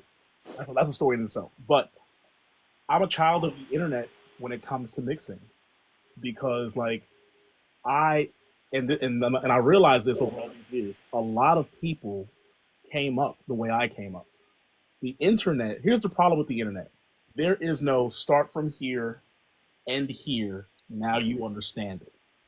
The way the internet works for a lot of people is hundreds of thousands or millions of people get excited over this group of 100 techniques. Yep. And that's what everybody swears by, right? Right. Yep. The problem is, no, there's not the same equal amount of people getting excited over the basics. So like, it's like when I have conversations with people about things, they seem foreign concepts because they're not celebrated. So like, when a guy's like, man, I'm mixing these records, but I feel like I'm close, but I'm not quite there. I'm like, all right, cool. Well, what converters and what clocking are you using? Yeah. Oh, that doesn't matter. Excuse me? Excuse me? What did you say? Yeah, man. All that matters, buddy. I asked my friend, and he said my Focusrite 18920 is good. My 2i2. And I'm just like, nah, dude. You what? And then we have to go down a whole rabbit hole of now I have to explain what conversion and clock and why it matters. And it's the same thing. Like it's on. That's the same professional in my head. That's a professional step up from, okay, why are my tracks sounding like compressed and overly squashed? Well, did you gain stage anything? Right. Because he's like, well, no, because I watched this video and the guy I was watching said gain staging doesn't matter anymore. It's like, yeah, gain staging doesn't matter up until a point. So if we're mixing and all of us are like, there's 10 tracks, I don't really care about gain staging at that point. Right. I don't care. I'll let the fader do its do. Yeah, and you're gonna fix those little Yeah. things anyway. I'll clip gain this or Yeah. balance it out. So We're talking 10 tracks. Right. I'm sitting in front of 100 something tracks. If I don't gain stage, I'm gonna look like a fool here. Oh yeah, totally. Because the reality is, the moment I load these tracks in and I hit this play button, boom. yeah, you're And the amount of time already you spend in the in red. staging is like more time than you're going to spend with the plugins and mixing. Dude. Gain staging is most of it. It's like 80%. Instantly, listen, when I start a mix, instantly, everybody's getting hit with minus 18 dBUFS. Everybody, instantly. And then it's kick and bass, and then we go from there. Yep. That's it. Yep. And we're making my moves, we're adjusting, we're panning. I've become very super old school as I get older. I'm like, you know what? I'm not gonna slight pan this to the left. You're going all the way to the left. Yeah, it's like you have left, center, or right, nothing in the middle. Dude, I've come to the conclusion it's like the only important things in the middle are the things that we all care about: the kick, the bass, the 808, the snare, the vocal. That's it. Yeah. I stopped caring about everything. It's like, you know what? That's what we have the rest of the stereo field for. Totally. Yep. There's think- like, sorry, go ahead. Yeah, Oh, you go, Brian. This applies, again, I try to, speak every now and then about doing the live sound side of things. It's as important or probably more important even on the live end of things. Because like, you don't get the luxury of just putting the kick sample on a loop and playing it over and over and over again. You get a tweak and you get a tweak, and you get to try different plugins. Like you're on a console, analog or digital, that has a couple options for you, and you have real people that are out there that are spending their time, and they don't want to sit there and do like 30 minutes on the kick drum. That just tells me you don't know what you're doing at that point in time. But I mean, one of these, like the first bigger artist live I worked with, he was doing some shows, and it's a country artist from the kind of 90s and 2000s, Mark Wills. I'm doing front of house for these, and a younger guy came in, and he's listening. He's like, dude, how are you getting the drums to sound so good?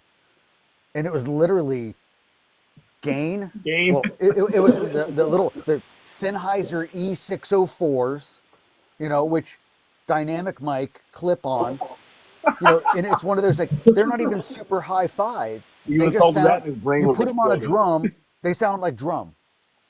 And proper gain and high pass. That was it. And then the drums were well tuned, being hit by somebody that brought their man hands, to come in and play, which is like a step above child hands, it's like, yeah, you're just hitting it like you mean it, without being also unmusical. And then the other bit was on it's a Yamaha PM5D console, at the time with a big bend, but clocked at 96. And that, like, we went, I said, check this out, and we had a little bit of a time to play with some stuff, saved the show file, and then re-imported it, doing it at 48 off of the internal clock versus external, and then back to 96 internal versus external. And you hear all that low end focus just going, it makes a huge difference in that. But it's just basics. Everything we do is basics. If anybody cares about it, like, go on Spotify, look at MixU. It's like Lee Fields does this show, and they largely deal with a lot of house of worship stuff. I did an interview a couple years ago, and we're talking about the basics. Everything is about the basics. Especially if you're doing a tracking session, your basics better be good. I don't have time for you to screw around and not know what you're doing. That's the proper mic placement. The basics during a tracking session. Like proper gain. I don't care about anything else. If you're sitting there screwing around with, like, well, what plugin are we going to track through? Get out.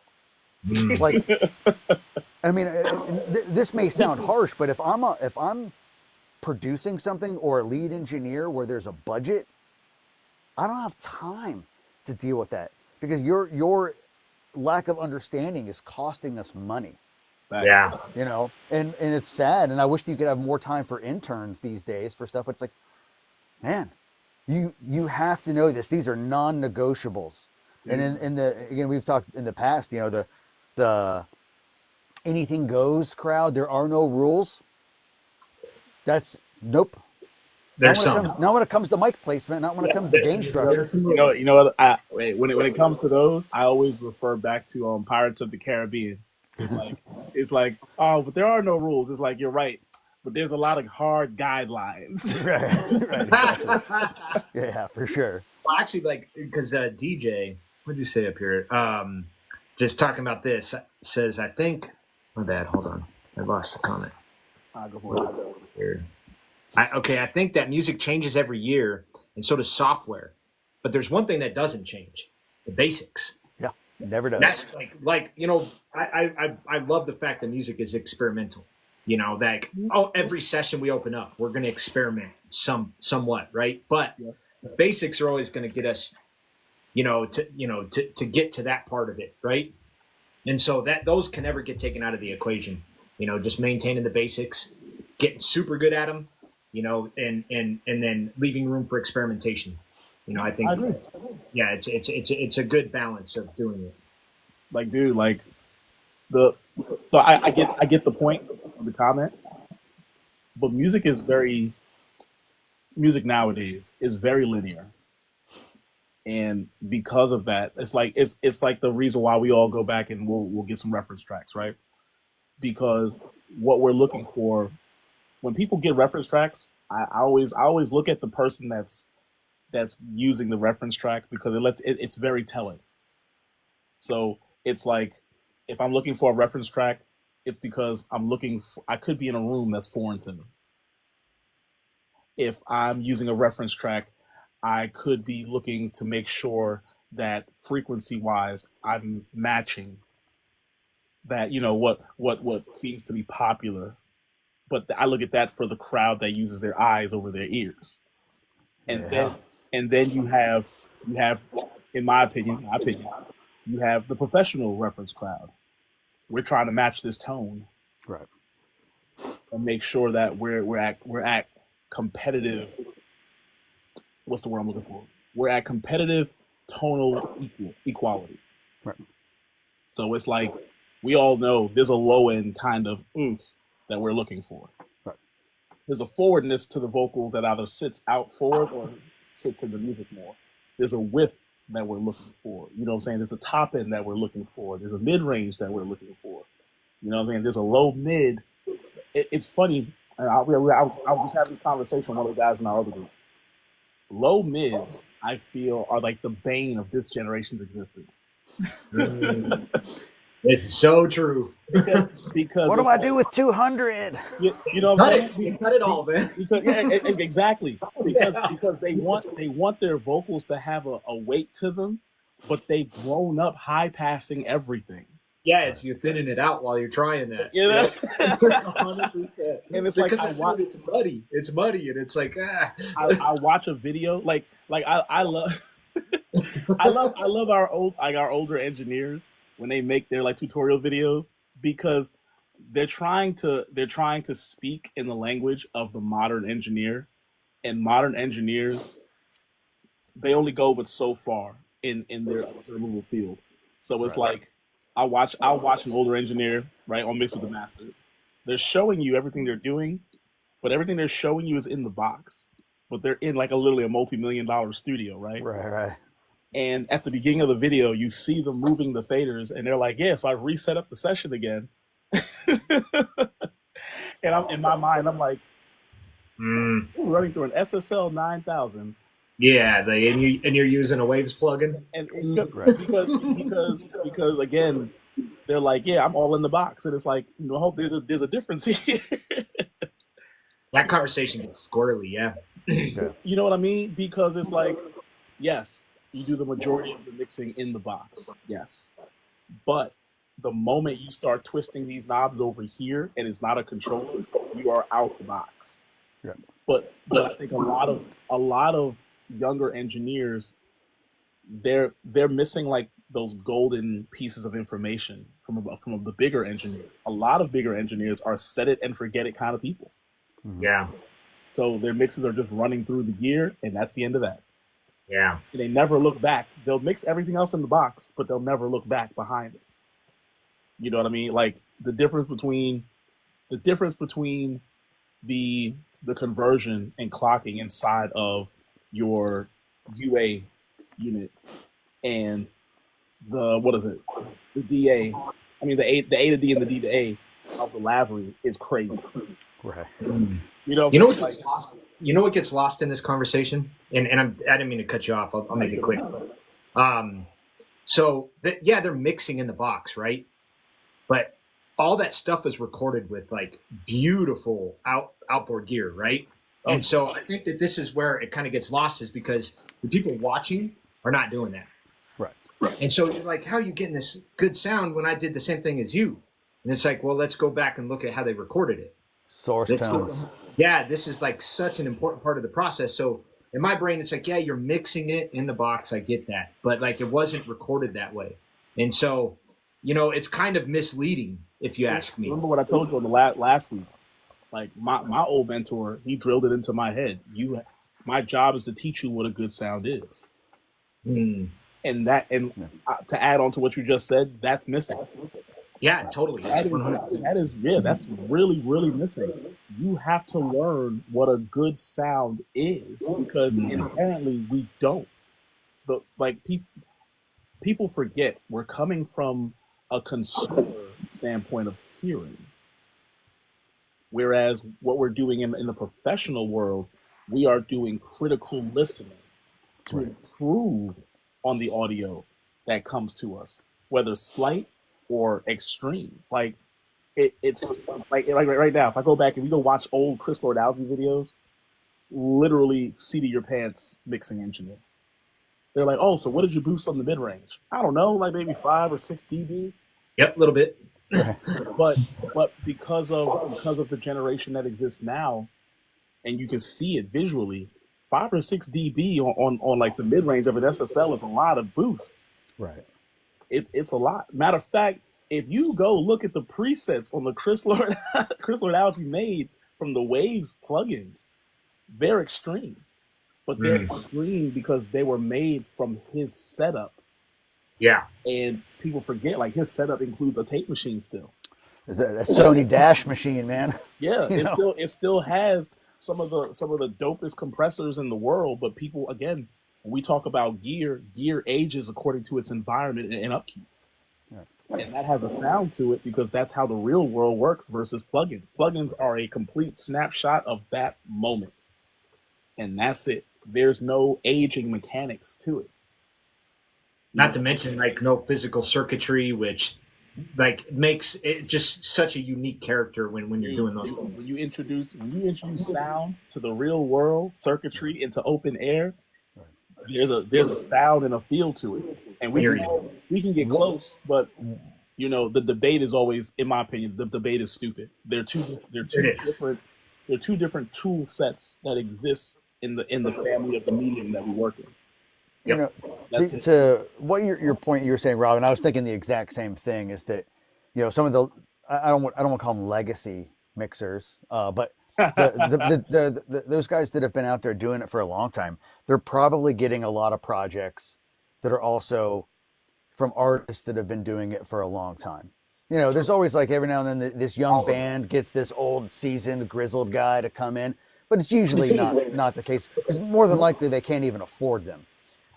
You're right about that. But it's an issue. Yeah, you're right. It's about the source tracks that they're receiving, and here's how I treat this stuff. But when you work in a particular genre or a particular type of music that's created in a more traditional manner, you're right. It's like it's hard to make that comparison. But I would say to people that are younger today, there's 2 things that come to mind, and it is more important than ever to mix. It matters more now than ever, because before, when you had great musicians playing with great dynamics, listening to each other, tracking in a room with dynamics, a lot of that mixing is done at the guitar amp and at the drum kit and at the piano. Yes, 100%. So when you're not getting that today, you have people. It's the same argument that was like, well, it's just going to end up on DSP or an MP3. So what do the dynamics matter? What does the audio quality even matter? It's all going to get squished anyway. And it's like, it matters even more. It has to be bigger. It has to be wider. It has to have more dynamic range because of how far it's going to get drilled later on down the line. Like, it's got to go upload from a server up to some satellite down to, Sirius in your car. And you can hear the stuff that's like the super smashed, like mid-2000s era stuff.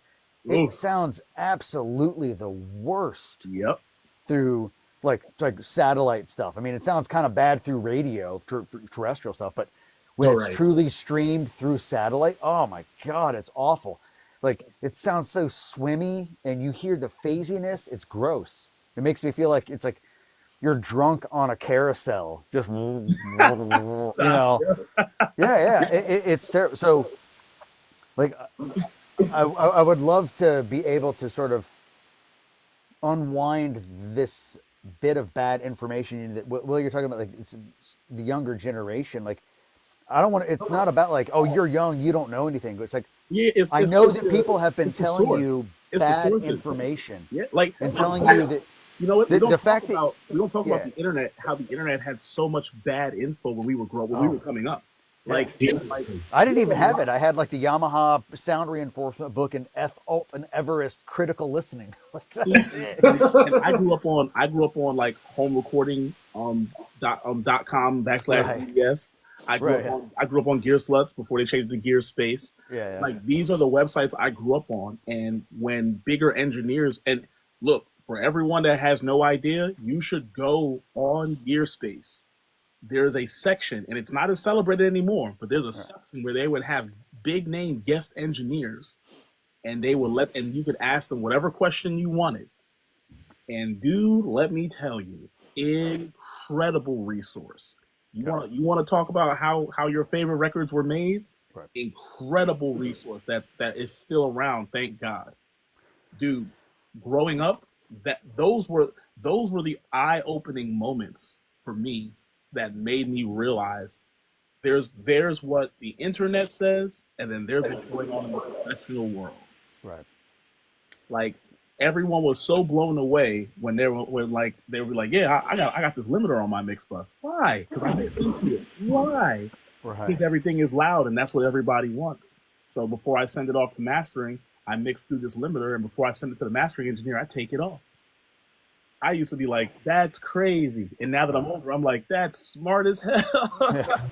You're like, because it gives me the mental, okay, I like that. You can either keep it, we can keep it on there if we want, if it sounds good and the client okays it. And at the same time, if you don't, it's okay, because what I've done to the mix is just made to get that squash to it, but it's not the make or break part. right.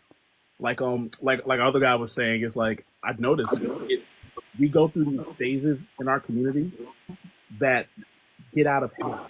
Like there was a phase where there was new EQs every other month. Right. Like right now, we're going through the Clipper phase. Like literally, we're like there's a new Clipper plugin all the time. Oh, right. Yeah. The orange, the yellow. We just got out of the low end phase where there was like new sub low end generators every other month. You know what I mean? Remember going through the stereo widener phase? 100%. You know what I'm saying? 100%. Like Yeah. when parallel compression first actually hit the scene, every compressor had a parallel mode to it for no actual good reason. You know what I mean? It's stuff like that where I feel like our community it's an addictive nature by nature. You know what I mean? Like people throw money at plugins where they could have bought the hardware equivalent and actually been happier and gotten better results. Right. Like realistically, I don't need 11176s throughout my song. What I really need, I need one really good 1176 to track with. Right. Yep. That's it. I need definitely. one really good one, and that one really good one will make up, because now I don't have to use 1176s throughout the whole mix to get what I would be getting from a great tracking 1176. Right. You see what I mean? That's the thing as well. Of like just when I speak of being slightly older and to the younger crowd that's listening, this is not at all to be disparaging. It's just you don't know what you don't know, but also like those things that we've talked about in the past of like a tracking 1176. You'll go into even like a really nice facility, you might have 2 of them or maybe 4, and that's also what was used on the mix as well. So you didn't have the ability to, first of all, to have 100 tracks. You're probably like even like when I was first starting with like ADATs and stuff, like, oh man, you got 32, cool. Like you could get 40 going if you really wanted to, but that last deck is probably going to have some drift, So you're limited to the number of tracks and you're limited to the tools that you have available. And then that's when you learn to really use them and to pick and choose. All right, if I have to actually leave this thing inserted, what is it that I really, really want this 1176 to be on? It's probably going to be like the vocal and the bass guitar, And then the rest of the stuff, you're just mixing. Or you're like using, it's like, I could put it in through a some kind of subgroup and then treat the subgroup of something. You just didn't have that ability, and I think that's having so much available. It's like, I've got an analogy that I've used often with my kids, and it's like, you never had Saturday morning cartoons. You never had to wait until Saturday morning to watch that cartoon. You were able to get whatever you want right away, so you don't appreciate that bit of having it. And now you have a million options. You can go on 20 different like cartoon streaming services and watch anything whenever you want. So it's the same kind of thing with plugins. You're like, yeah, why do I need, like, I mean, even with the bundles, I mean, God, I don't know, I got like 100 different compressors. Yeah, it's too much. I used 3. I don't even know what half of them are. You know, they just kind of came included in something because it's like, well, I'd rather buy this than rent it for life. Well, So, you know, like there's this too, right? Like super successful restaurants usually typically have a very small menu. yes. And there's a reason for this, because you don't want your customers to sit back and you know, debate over what they're going to have. Like, you know, give them your popular dishes, and you know, you got 3 to 5 of them. They're going to make a quick decision. When you go to restaurants that have like 50, 60 dishes on the menu, we might be Cheesecake here, Factory. yeah, exactly. We might be here for 20 minutes trying to figure out what to eat. There's too much that looks good, right? Right. And so, and I think that this is all part of the process. So you're going to go through stages where it's like you got to test things out. So you might be grabbing, you know, buying 100 compressors, you know, but eventually getting to a point where you only, you know, just what Will said, like these 3 are very consistent for me. You know, I could depend on them. They're dependable. You know, we're just going to use these over and over and over. And like, that's where I'm at. You know, like I don't really swap things in and out. I have a few compressors that I like that are in the box. And then I have my board and, you know, a few things that like I'll have to pull out the you know, pull out some tricks for, you know, and some experimental stuff. But like I keep a lot of my stuff very basic, you know, so I'm not like spending all this time trying to decide which one's going to be the best. Like I already know this one does this and I know how to achieve what I want in my head. And, you know, you got to kind of get to that point. There's a pocket of time where you got to trial and error and test things out. And you want to leave room for that. So this isn't bad. But eventually getting to a point where you shrink your menu, shrink the menu so you can make better decisions and be quicker at things. Right. And you know, I think when you're getting paid, time is money. Time is always money. 100%. There's 100%. professionally, I find it very challenging, you know, when I hear people that are late delivering to clients. Kind of, you know, I feel like the vein in the side of my head starts to poke out. You know, but I keep it under control. I keep it under control. And it's like the time to experiment is not when you're being paid.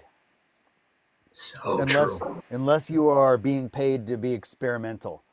But if somebody sends you something and there's, you know, generally if you're being hired by somebody else, you know, they're putting their hard-earned money into it.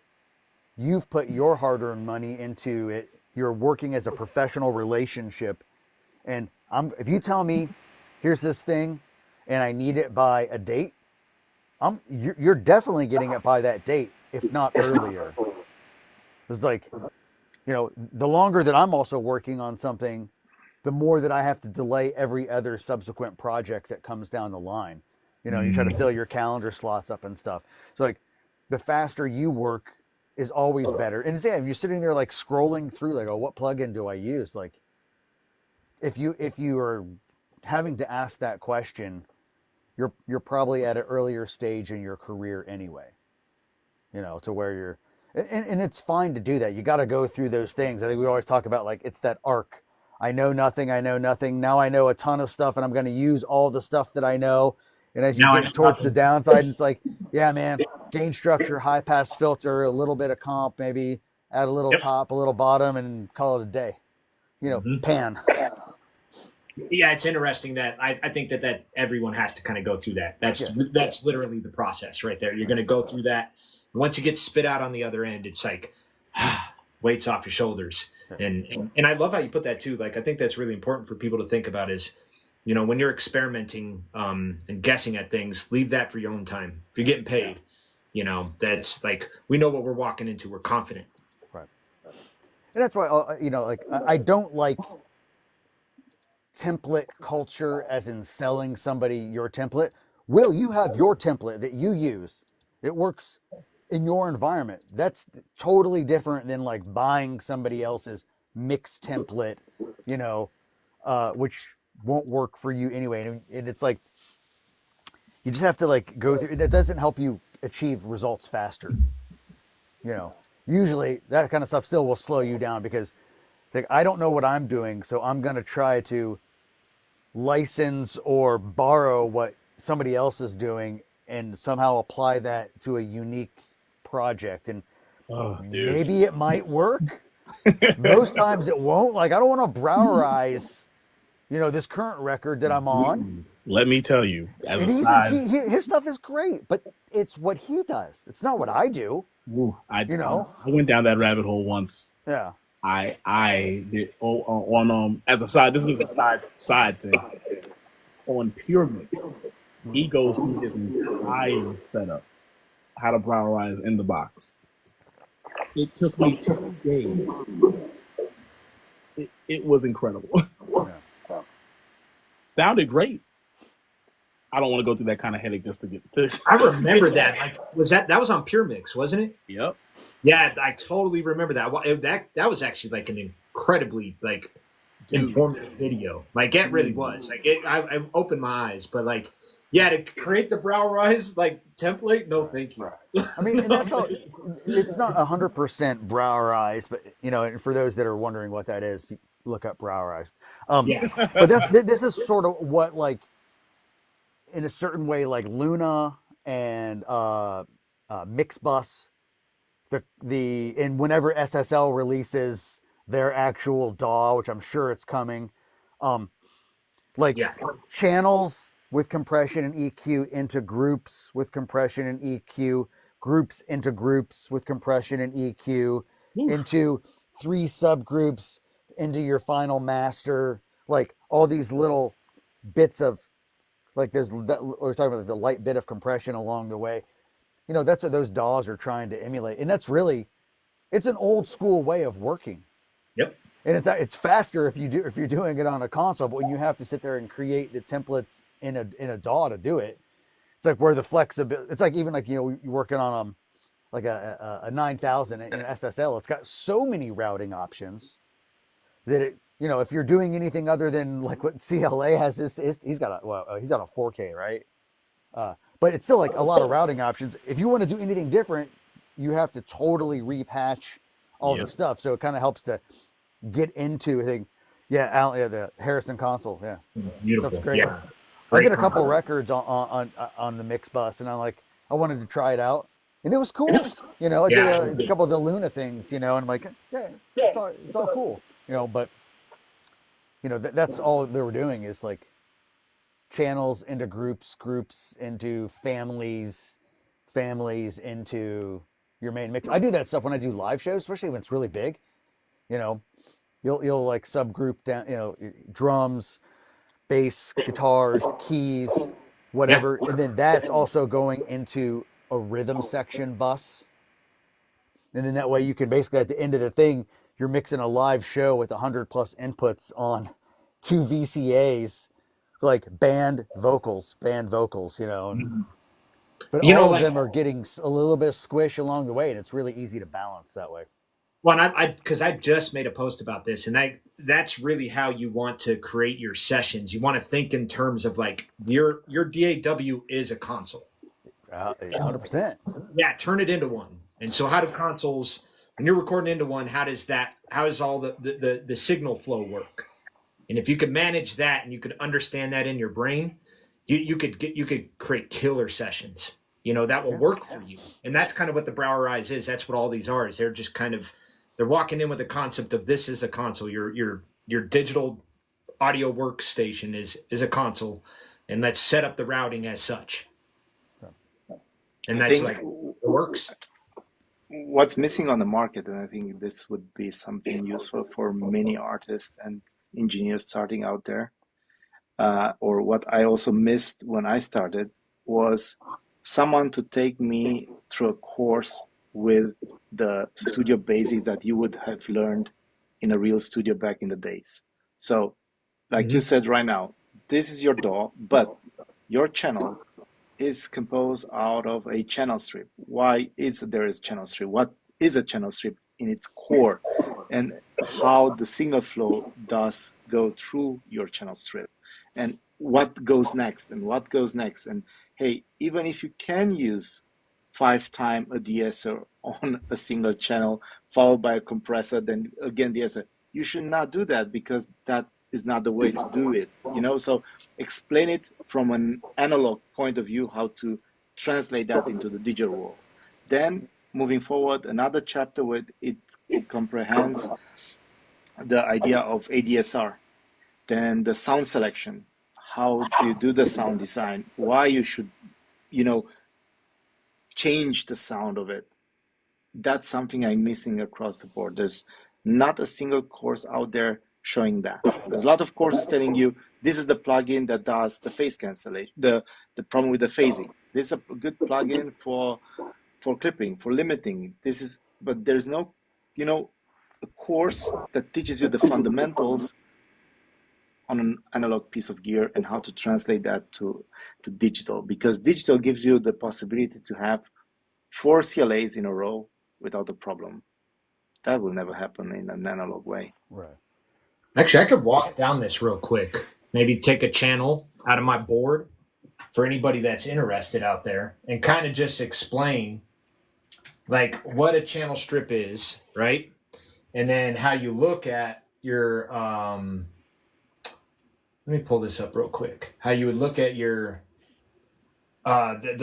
just the editing window, and that right there will it just gives you a good idea of like how to like structure things out. Because like when I look at my channel strip, right, you think about the signal flow, and you got an EQ, compressor, fader and whatnot, and this is exactly how I think of the channel strips within the session. And so if we're gonna do this, and I'll make this quick here.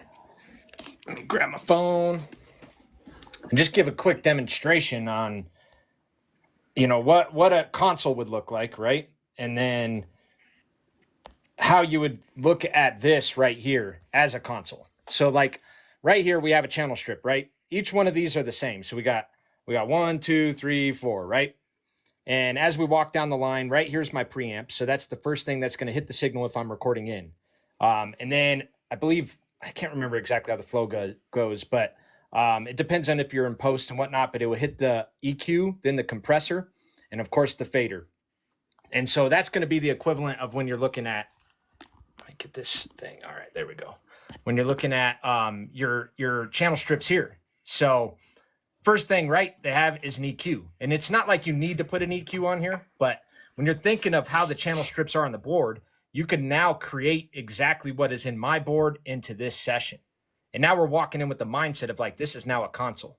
So I put an EQ, a compressor, and then you got your fader, right? And we could put it on post and pre. And if you didn't have a preamp, I would put that before the EQ, and so you're now thinking in the concept of how the signal flow works when you're inside of a studio and you're actually recording in, if you're just stuck in the box. I mean, you could even do this if you just had a microphone and an interface with no preamp. Like I said, you'd put a preamp and then EQ, your compressor, and then all your inserts would be running parallel where you're putting in, whether it's a reverb or a delay or whatever to create your depth and dimension. But that's how I try to think of it when I'm, if I'm stuck in the box, right? If I'm doing any traveling, I try to do that every time. And actually, Brian talks about it a lot, but like the Studer, right? Das Studer. Oh, dude, like if you have like the UAD, we're talking Studer, and that's like, it's a tape machine from back in the day. And say you're stuck in the box and you don't have any analog gear, you can record yourself in, and then you put the Studer across the board, and that's like running it through tape, and it's giving you this beautiful analog, sort of feel to it. It is an emulator, but it comes real close. And you and I both had the same experience. Sometimes you put it on, it's like record sounds done. Yep, totally. Yeah, we're done. And like that's the beauty of it. And so you're just thinking now, you're recreating the mindset of like what you would do if you're in a studio with a console and analog gear. I want to you know, I don't want to say piggyback because that's an annoying term, but what Christian was talking about, like there should be like some, these sort of basics tutorials. I 100% agree, but what never gets mentioned in these things, and I'll give you some of the experience I had when I was teaching. And somebody had been on here before. Omega is one of these recording schools on the East Coast in Maryland. And I was teaching out there for a while, and I was teaching the analog basics, which is a part of the first bit of curriculum that all the students have to go through. And that portion of the course was about 8 weeks long, and I'm with them almost every day in an analog room with an old like 32 24 API console from the 70s, an A80 24 track machine, like 7-8 pieces of outboard gear and a couple of time-based processors like a Verb, a delay, an old Effectron and stuff like that, in a patch bay, and working directly with students, in 2-hour blocks at a time, twice a day. It takes a long time to learn those basic things, like going through and just trying to explain gain structure. And I don't think that it's because you're in 2024 now. It's just, it's a complicated thing to fully understand and to fully grasp. That it's the same thing we have. Everybody gets a tutorial and they think that they're going to know everything. It's like, I was directly hands-on, and me with you're going to learn faster than a tutorial video. 100%.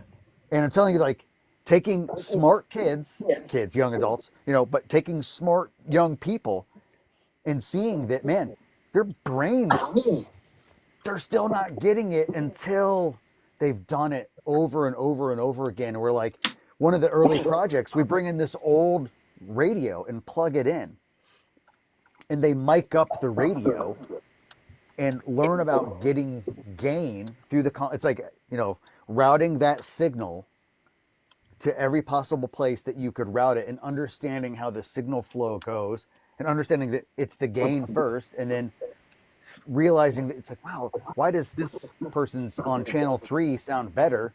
And then they go back into the room where the radio is, and like, well, let's look at how they mic'd it. Look at how you mic'd it.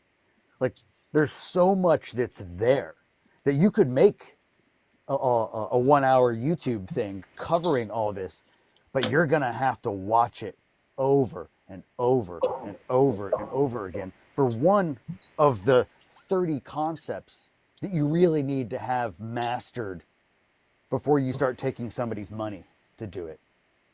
So true. And, But you see, it's like, yeah, also, just practicing miking something. Sorry, I mean, because it's just that by itself, just understanding, like, and then it's like you get the gain right. Well, then it's because you were listening to a commercial, and then a song comes on and it's way louder, or like, just learning that process. Like, you have to get your hands on it to do it, and then you have to do it with repetition, and then continually be evaluating, what is it that just happened? Why did it just happen? Was it good? Was it bad? And then, I was seeing that it was probably 8 to 10 weeks of constant practice, to where you're taking somebody that had never done it before to the point to where, yeah, I'd trust them to do a basic miking, let them set stuff up for me and to patch stuff, So true. It just takes a long time, and not to worry anybody about the process. Just understand it's a process. You're learning something. Just because you see it quickly, in the sort of made-to-order world that we're in, and you can watch a tutorial and listen to something and think that you can do that, you can do it. You're not going to be able to do it right away. Nah, facts. Yeah, and you just have to be able to sit there and go through those stages with an open mind and an open heart, with humility, and say, it's totally okay that I don't know anything right now. And I'm going to learn. Somebody had said something earlier in the comments about being a perfectionist and always wanting to get it right. And my comment to that person would be like, pick one thing. Get really good at miking an instrument. Get really good at understanding the gain structure. Just practice that one thing. And then when you get good at that, then put an EQ on it. And then see what happens to the gain after you slap an EQ and you put 20 dB of 5K on there. It's like, well, yeah, now my gain is all whacked out. You know, and it's like, and be okay with taking those small steps, but to get really, really good at the basics. And, you know, you will find that go through that process and absorb it, take the time to get it right. Because once you get it right, man, it's a lifesaver. And You know, that I applies don't not just ever to, worry about it anymore. You just do it. and what Brian just said, it doesn't just apply to gain staging and miking your real instruments or your real synths. It Yeah. also applies to your VST. So you need to Everything. treat your VST as a total gear. So don't just take the sound out of it and leave it as it is and then complain that it doesn't sound right. Right. You need to take the time to put a preamp on it, to put the EQ, and to play with the EQ until it sounds like a real instrument. It will never sound like one, but it will get close to one. Yep. And then when you add another instrument you got the first one right, it was sounding good to your ear. It's like when people solo up the kick drum and spend an hour on the kick, and then they put it back in the mix, and it's context. the worst sound ever. Funny. It's like you should have just left it the way that it was totally fine. You didn't have to like It's totally futz with fine. it. Yep. Yep. Solo in context. Yeah, yes, that's You know, like Gentlemen, I got to get ready to go, guys. I have Yes. a session coming Same in like here. literally 10 minutes. Appreciate you. Thank buddy. you, Will. Man. Appreciate it. Y'all have an awesome day, man. Always great joining You y'all. too, man. Absolutely, man. yeah. I got to hop off. I got a call here in a couple minutes as well. But Okay, cool. as always, Yes, thanks for sir. letting me hang out, man. That's cool. Absolutely, man. It was a blast as always. We'll wrap it up here. Me and Kristen will wrap it up. But Brian, Right. pleasure as always. Everyone, please follow my guy Brian. Till next time. Till Take it easy. next. Yeah, you as well, bud. You know, I was actually having this conversation with a friend yesterday, and like the process is so important, and to understand like a step-by-step process in your brain of things you could reference and go back to and recreate all the time this is like really the key to getting good at anything. And so, you know, back in jiu-jitsu, or even in boxing, you'd walk in and we do drills, especially in like the first 8 weeks, and they'll put you against like white belts and you just roll around like idiots, like nothing's done correctly, and you're just learning the ropes, and then they'll put you in with maybe a blue belt or a purple belt or a brown belt, and they'll take it easy on you, but they'll teach you like, gotta keep your elbows tight. You let this out, you're in danger now. We're gonna grab your arm, and you start to really learn the process of things. And so when you fall on the ground, you automatically, we call it turtle shell. You'll tighten up and you'll make sure like you're not gonna grab anything and put me in any compromising positions. And like this is something that I've like I took to the studio, and so I'm like, if I have a step-by-step process of how I approach a mix, how I approach a recording session, how I even approach a conversation with an artist to pick their brain to, really understand what they want from the track. These are what got me to, get consistent and get confident in what I do.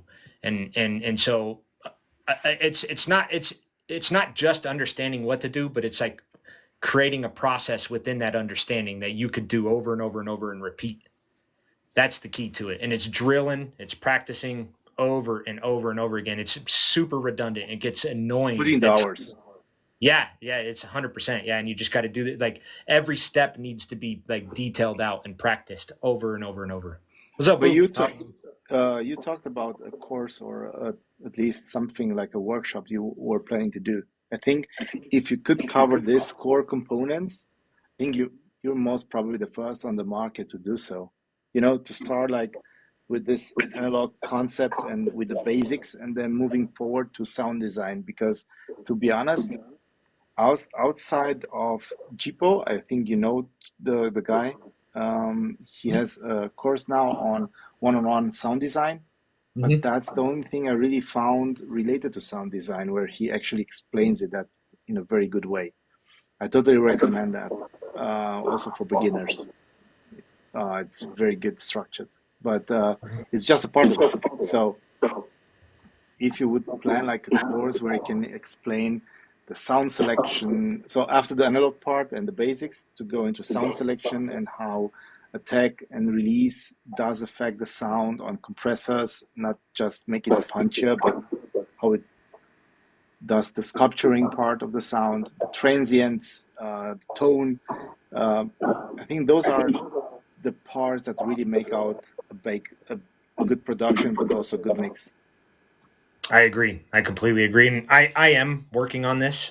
I want to make it not perfect, but where people could actually take this and it works, you know, because I recognize that. I recognize a lot of the courses, a lot of the tutorials are just, it's not like it doesn't work. It may lack information. And so you'll get like, you know, there's three steps to it and you might get the first two, you know, and like that's what I when I think deep about this. And um a side note is I taught classes with Daniel Shores last year. I was actually the coordinator, and I got a lot of perspective from him. I think that he's probably one of the best instructors I've ever been around, and he walks with more of a philosophy mind. So it's not necessarily like here's a EQ and I'm going to show you how to tweak the knob. He's going to gift you with the mindset of what's happening, and then you have to explain it. And I think that this changed everything in my brain and how to teach, because when you're grabbing an EQ, compressor, transient designer, or reverb, and you're twisting a knob, what's the goal? Explain this to me, you know. And he would do this. So what are we doing? And when you could do this for your brain, that's really what he's doing. He's wanting you to explain it to yourself. You know, it's not explain it to me, explain it to yourself. Why are you doing that? And if you could do this every time when you go to, you know, tweak something, you're going to understand exactly why you're doing it, and this helps you dial in the process a lot quicker. You know, it's the understanding of everything from A to Z. Like again, there's always experimental times to experiment. There's always that, you know, there's room for that for sure. But even within that, as you mentioned, when we're grabbing you know, an oscillator or whatever, or we're doing you know, putting a compressor and we're shaping it with the attack and release. And I do this a lot. I've been using compressors like this for a long time. I don't really care about compressing it. You know, I don't care about the threshold. The threshold is not really my concern unless I really need it. I'm getting it to create a relationship with everything. And that's the Yeah. beauty of compressors, is that you're shaping the transients. And so the more and more you tweak those knobs, and if you understand in your brain, like I'm shaping this attack and it's affecting the initial part of the signal and the sharpest part of the transient. And if I could listen for the sharpest part of the transient in the vocal and the sharpest part of the transient in the drums, now I could understand what's happening to the attack. And so, the more delicate I get with tweaking it, the more my brain starts to connect of what's going on. And then there's that sweet spot, and it's like, oh, that hi-hat is like living perfectly with the vocals now. And I do this over and over in my brain, and I'm asking myself the question, what am I doing here? Okay, is that really what's happening? Yeah, it is. That's what's happening. And it gives you this deep understanding of what you're doing. Explaining not how to use a plugin or a certain knob, it's to what purpose and what do you want to achieve with it. Yep, 100%, man. And like, this is the best thing about school and getting around professionals and whatnot, because that's what they'll do to you. It's like, you know, if you're doing it to experiment, okay, I get it, I understand. You know, that's okay. But why? Why are we doing that? Like, why are we grabbing a decapitator, you know, and throwing it on the snare? Oh, you want to get some texture? Okay, that makes sense.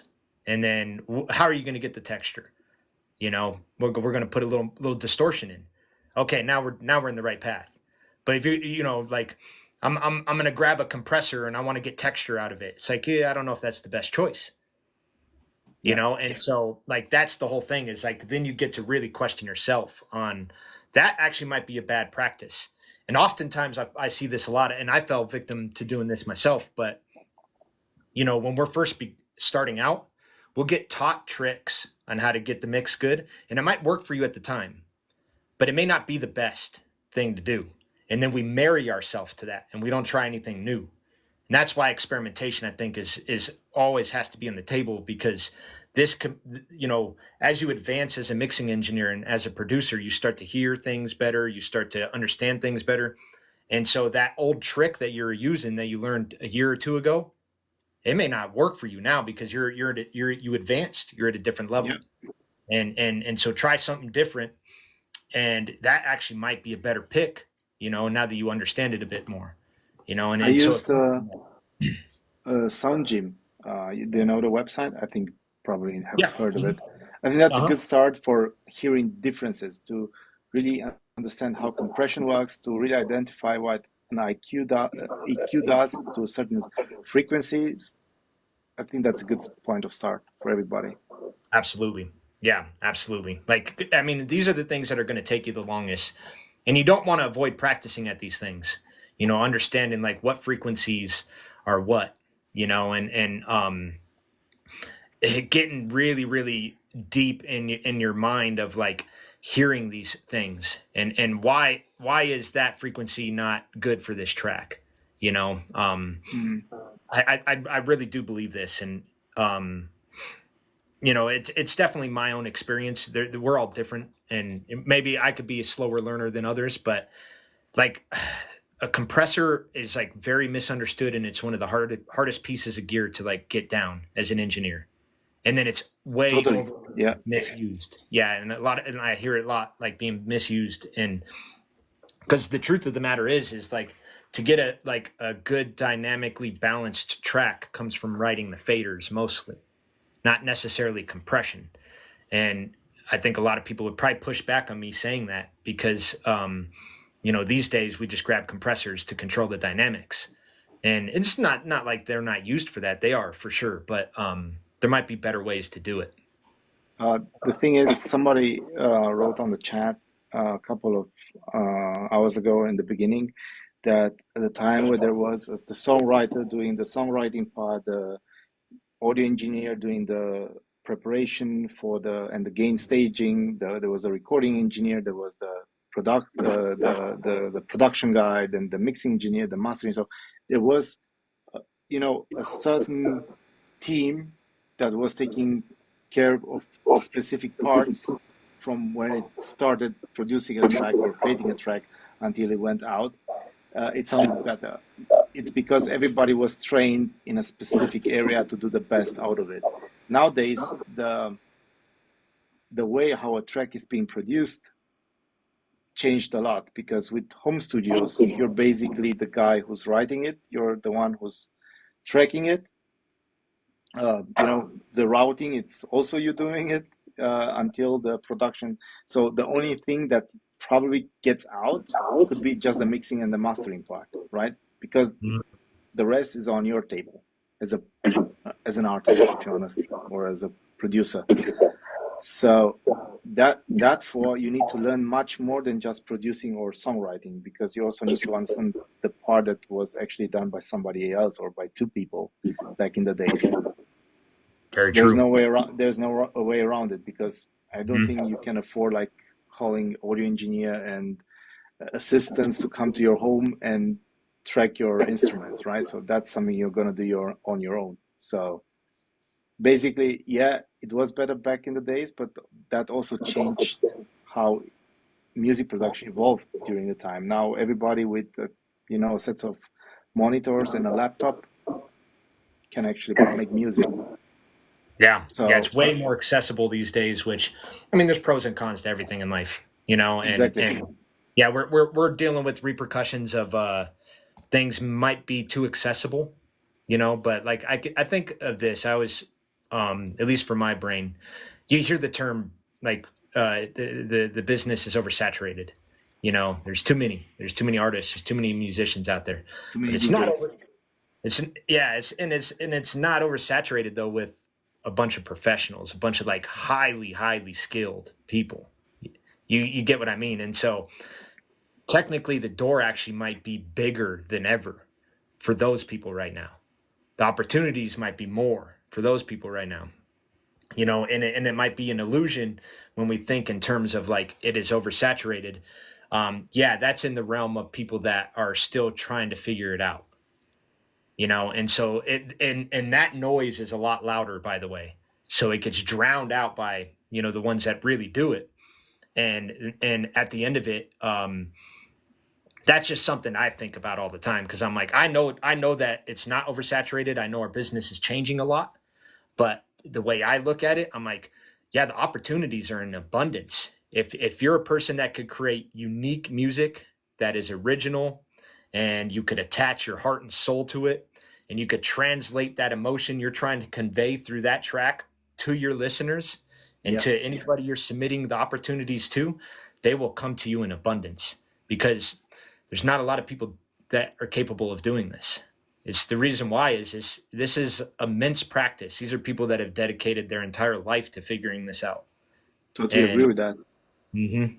It brings also a lot of pressure for the people creating music nowadays at home, in home studios, because you need to learn all that part that's before the actual songwriting, or before the production itself, setting that all up, that you need to do it all by yourself. So you need to learn those basics, because otherwise you'll not be able to actually have a good sounding instrument at the end of the day, even if your songwriting skills rocks, So I feel it also on my end when I started.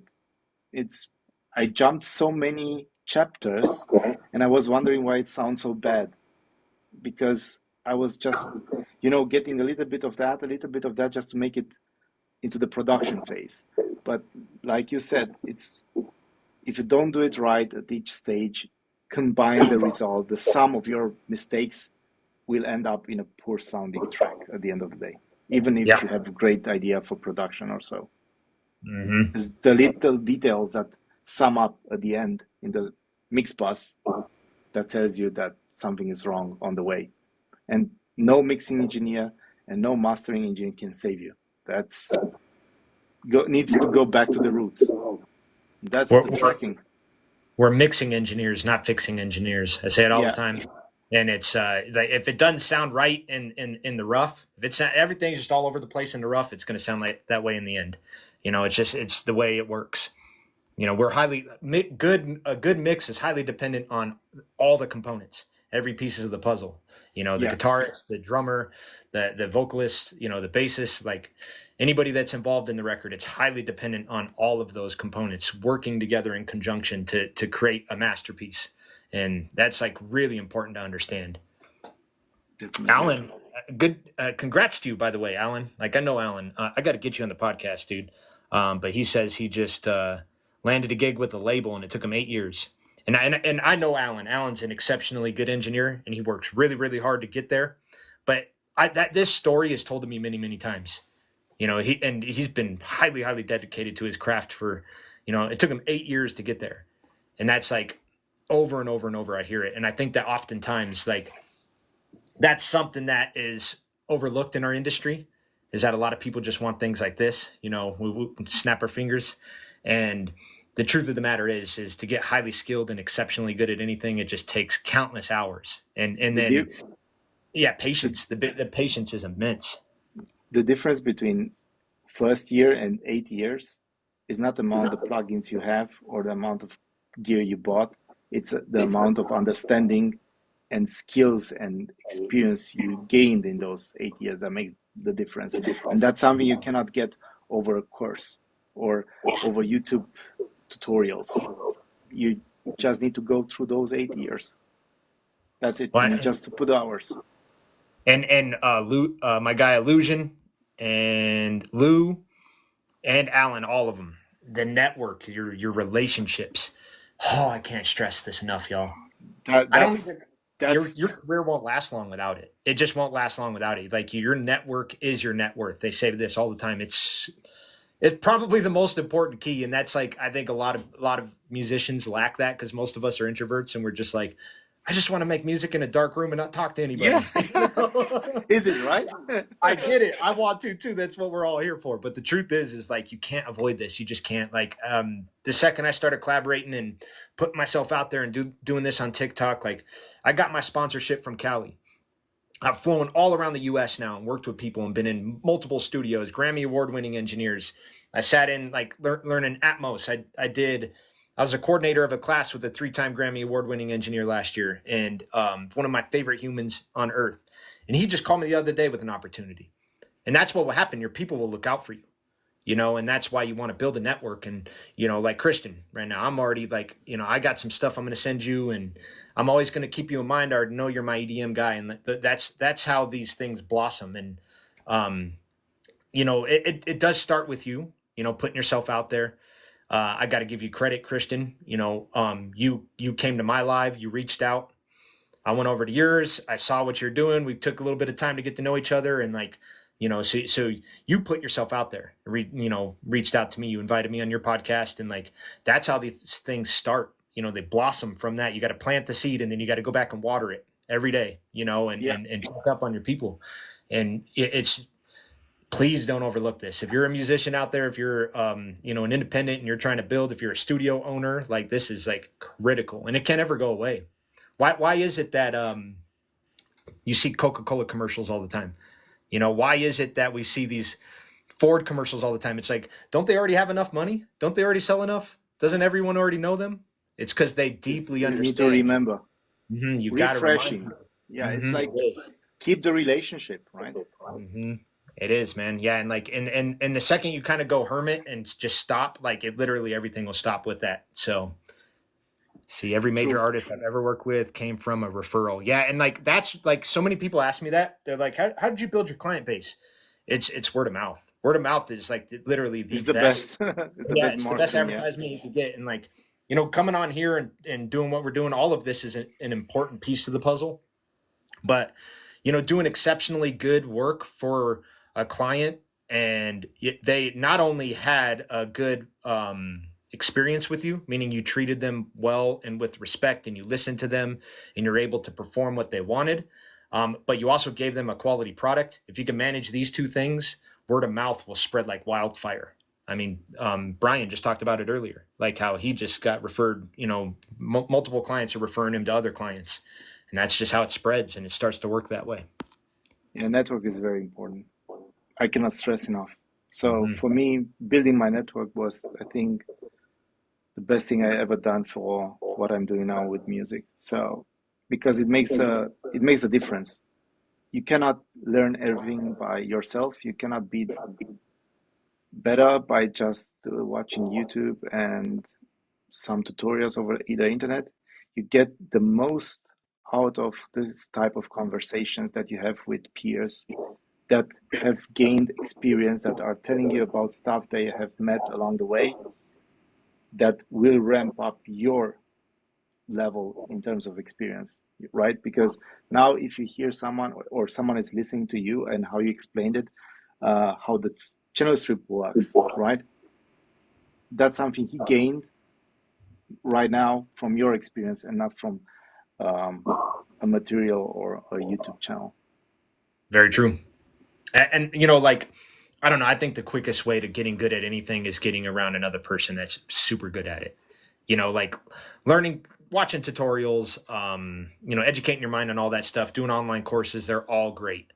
But yeah, like definitely. There's nothing that compares to like physically being in the studio with someone and getting to like ask them in real time, why'd you do that? What are we doing here? And then you get to do it and like hands-on. Nothing can beat that. Nothing can beat that. Yeah, it's like it's leaps and bounds of progress versus you just trying to do it on your own. I had like a 10-hour session with Daniel Shores. We cut 7 records with the singer-songwriter. We recorded the Steinway piano, all live, and 10-hour session. I walked out of there with 100 years of knowledge. It felt like. I was like just mind blowing, jaw dropped. I'm like, wow, like this really, and it changed my life. My sound has like, it was like a night and day difference in sound shift within a week. And it was, I don't know what it was, just things pulled together for me, I do believe that you can be a self-taught person that you learn everything by yourself, but the learning curve and the opportunities you get by networking and getting in touch with the right people and your peers, it will make it much more faster to get to the same point that you have been doing it if you would chosen the way of a lone way, right? So if I would be a loner and not network, I would probably get to a point in 8 years. But by knowing you and Brian and Tom and the people in my community, I'll probably be in the same point in 6 years. It makes a lot of difference. And Yep. the opportunities I have to collaborate on tracks, that's something you will never get by staying alone. That's Yeah. putting yourself out there, like you said, right? That's so true, dude. Like that's really like the big thing that comes from those type of things. Like, if you want to network with somebody, like you already think of a teacher, right? A student is already paying them for their time. Yeah. And so figure out how to make them money. And that person will be your best friend forever. They will send you opportunities forever. And so I've done this a lot of times. Like I have music supervisors that I know. And I kind of already have the relationship set up, but in the beginning we would talk and I would say, well, do you have I'm trying to think of a particular instance. It was a song about home. I was like, do you have any songs or do you have any opportunities of songs where like, you need that are about home? And he's like, actually I do. And I was like, well, if you could get it placed, I'll give you 10% of the record. Okay. And ever since then, he's hit me up with just tons of opportunities. Awesome. And so when you think like that, when you're like, because, and the reason why I'm saying this is like, I get hit up constantly, like on a daily basis. And people are always telling me like, oh, my music's great. Like you could change my life. And I get this a lot, and I'm not, and like, I appreciate the sentiment. I'm not picking on anybody, but that really holds no weight to me. Like I can't help you. It's not really what I do. And there's just nothing there. So I'm not going to even pay that any mind. Plus, I get that same story over and over and over. Now, if a person were to come to me and be like, hey, look, I got 40,000 monthly listeners on Spotify, and this is how many streams I do. Can we do like if you help me out with a record or whatever, we could do a 50-50 split, and then you can help me grow my audience and I'll help you grow yours. Okay, we could partner up on something like that. And so it's thinking about like, when you network with people, it's like, what can I do for you rather than what can you do for me? It's always like that. That's what I want to say. So not everybody, or not just everyone who starts from scratch, can benefit of a let's say great networking. Like Ellen said, I need to get in bigger studios. That's not that easy. I don't think they have like open doors. Everybody who wants to learn on their console or get to be an assistant on a mix are welcome, right? You need always to bring something on to the table. That's how it works. Especially when you're networking up. Yeah,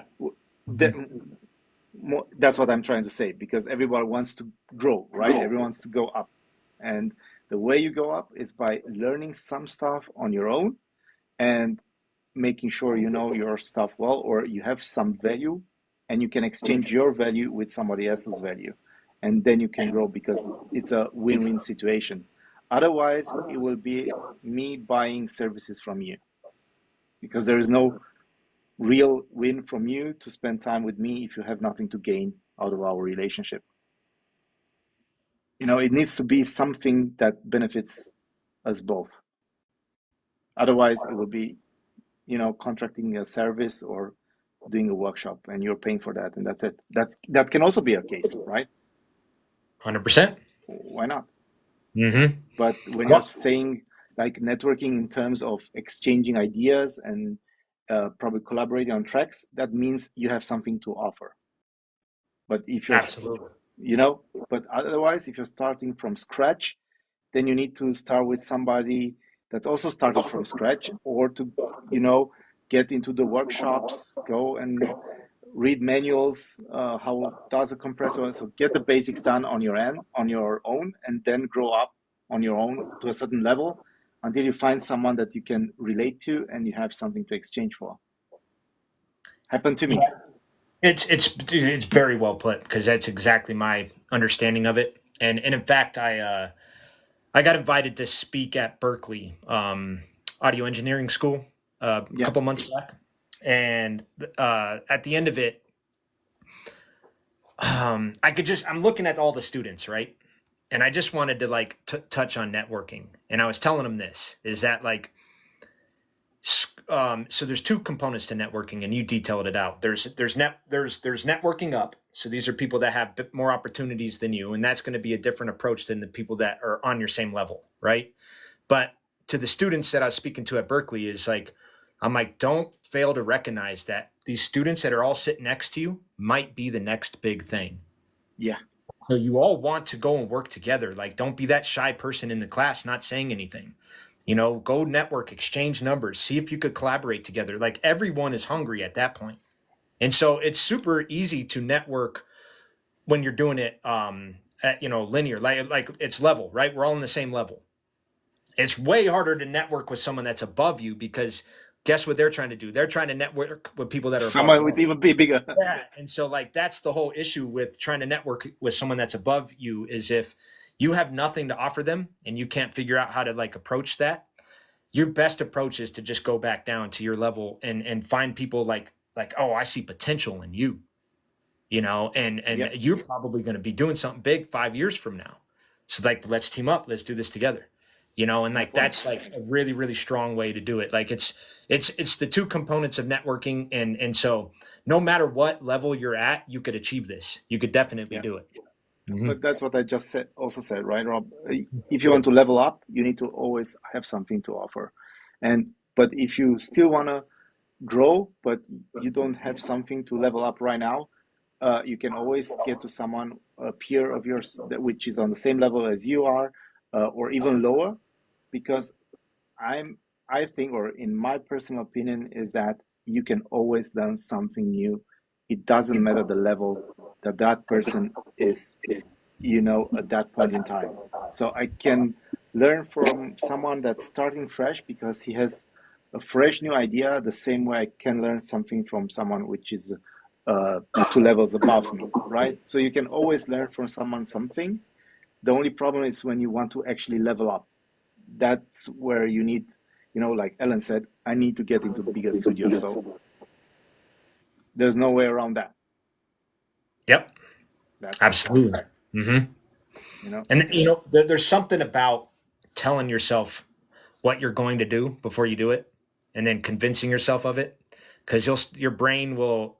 I feel like our brains are like unique computers, AI, if you will, and if you yeah, put that thought in your brain and you're like, I need to get into bigger studios. How can I do this? Your brain will start to work on its own and like find ways. figure it out. Yeah, it will. It will find ways to do it. And so that's like the first steps of things is like, just saying those words to yourself. And then it's like, okay, well, how do I take the action to do this? How am I going to do this? Do you know what And I think is the main keyword when it comes to networking and collaboration? Is being modest. I find it mm, very rare in people to be modest. As higher yeah, as you go, you tend to position yourself like unreachable. And you have always to remember that at a certain point in time, you were lower than that. So if you can do something good, always try to do so. You know, you're like you, Rob. You're always explaining on your lives how to do that, how to do that. Even if there are basic questions coming onto your life, you're answering them. You're not like, go read the manual, don't ask me. That sets you apart, in my personal opinion. And you have always to gain from an approach like that, because you never know who's watching, who's on your live. It can be someone from a big studio, if you want to take that example, who says, I like the vibe of this guy. Doesn't matter what he's doing, I want to get in touch with him. You don't know what a good deed here left brings you on the other side tomorrow. That's I'm what I'm glad you saying said. always. I'm very, very happy you brought this up. I have a saying. I say helping others helps you, but because of my lives, some of the most incredible things have happened to me. And I'm working on another sponsorship right now that I don't want to put out there until I get it. So keep your fingers crossed for me. But this all came from my TikTok live, and I got sponsored by Cali Audio because of it. And so you never know who's watching. And like, That's what I'm saying. yeah, like I'm like, I'm over here helping people. And don't get me, I like get energized by it. There's something about like seeing people improve and go after their goals and like achieve them. I'm very, very much driven by this. I love seeing this. I love teaching. There's just something in my heart about it. I love coaching, all of it. But I started to understand this. There's two things that happened to me, right? That I was able to link up and land bigger deals than I've ever imagined. And then number two is I have to explain everything I'm doing. And now I have a better understanding of what I'm doing. So my Yeah. everything I've done has improved. So I'm like, am I really helping other people or am I helping myself? And that's an interesting Both. thing to think about. Actually, it's both. It's both. Yeah. And so we may feel like, oh man, I'm just out here trying to like help others all the time. And nothing's happening for me, but You never know. yeah, you never know. You never know. Like you just wake up. I literally woke up one morning and Cali Audio's in my email and I'm like, what the heck is this? This is a scam. There's no way this is real. It's real. That's what I'm doing on my podcast. So if somebody asks, when Ableton came out with version 12, I presented in my life all the new features that Ableton had. I gave them examples, and I did it all for free.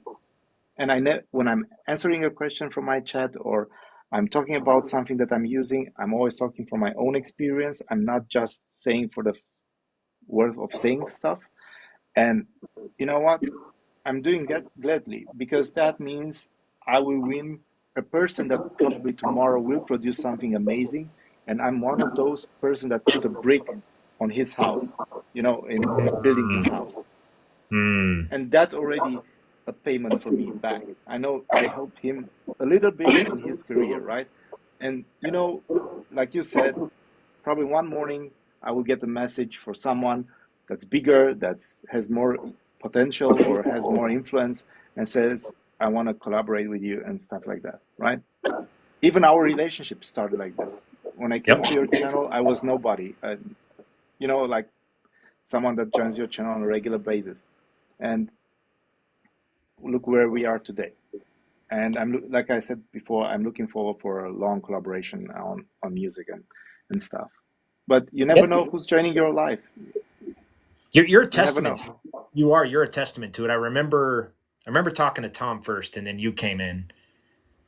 And I don't know what it was, but I got intrigued. I think both of you said something to me that I was intrigued by, and that sparked my interest. And then I found your live, and this is the funny thing is because like I think I just opened up TikTok. I try not to scroll much.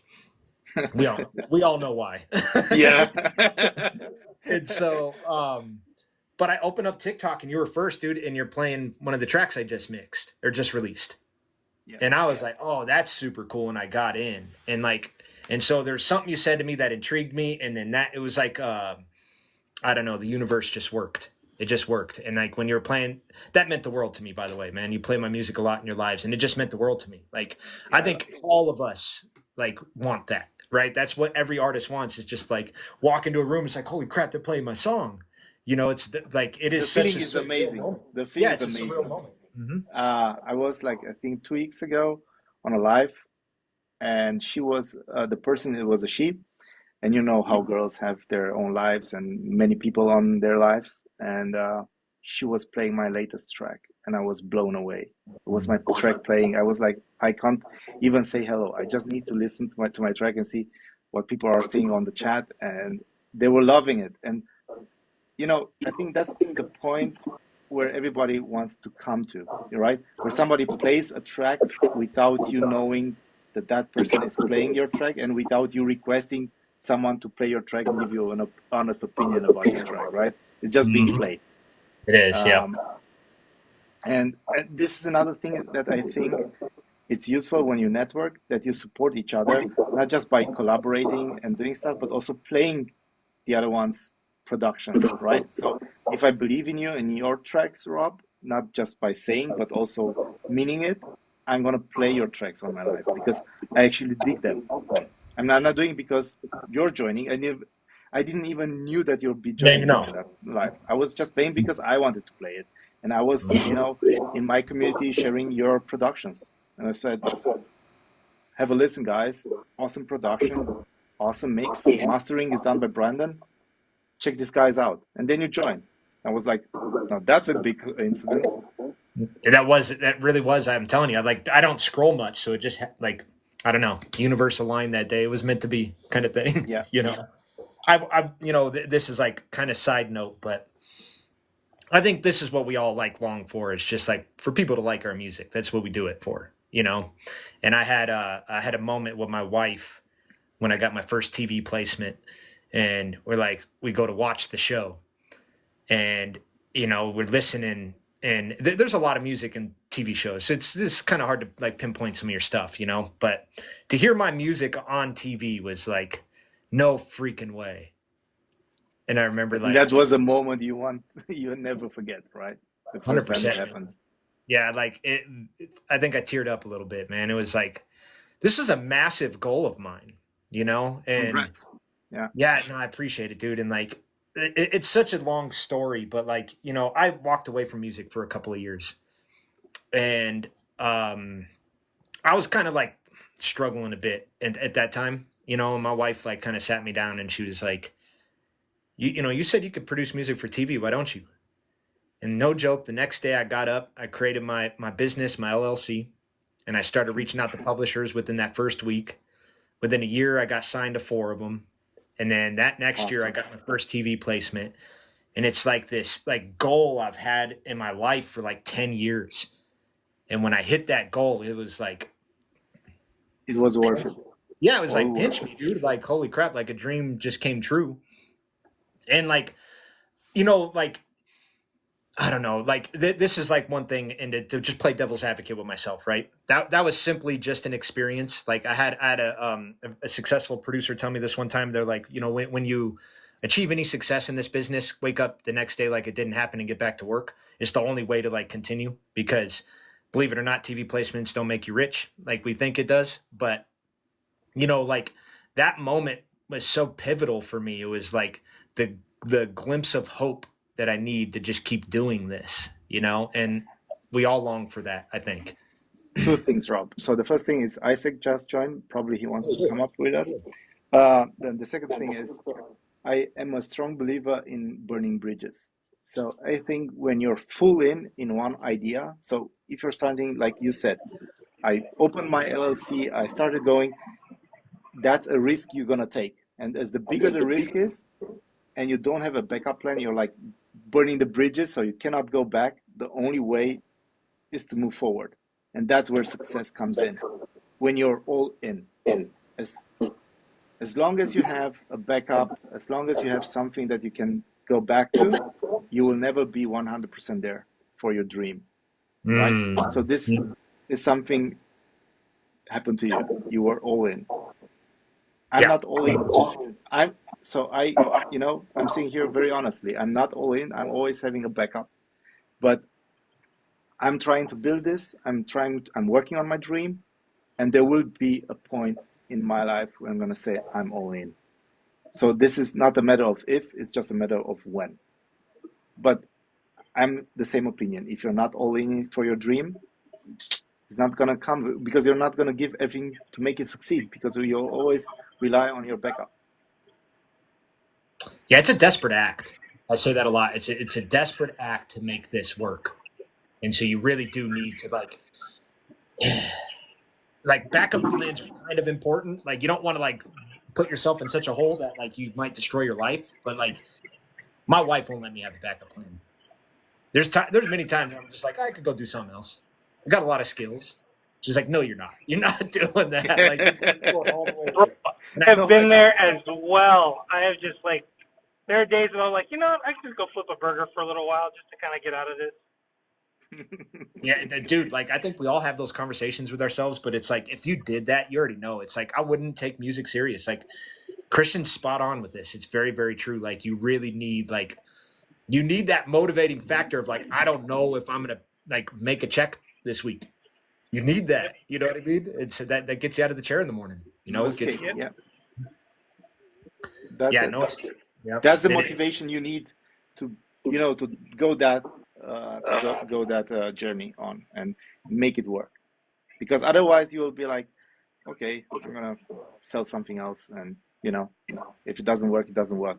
But if you know, like you said, there's no paycheck coming in, or you're 100% relying on this to work, the only way to move is forward.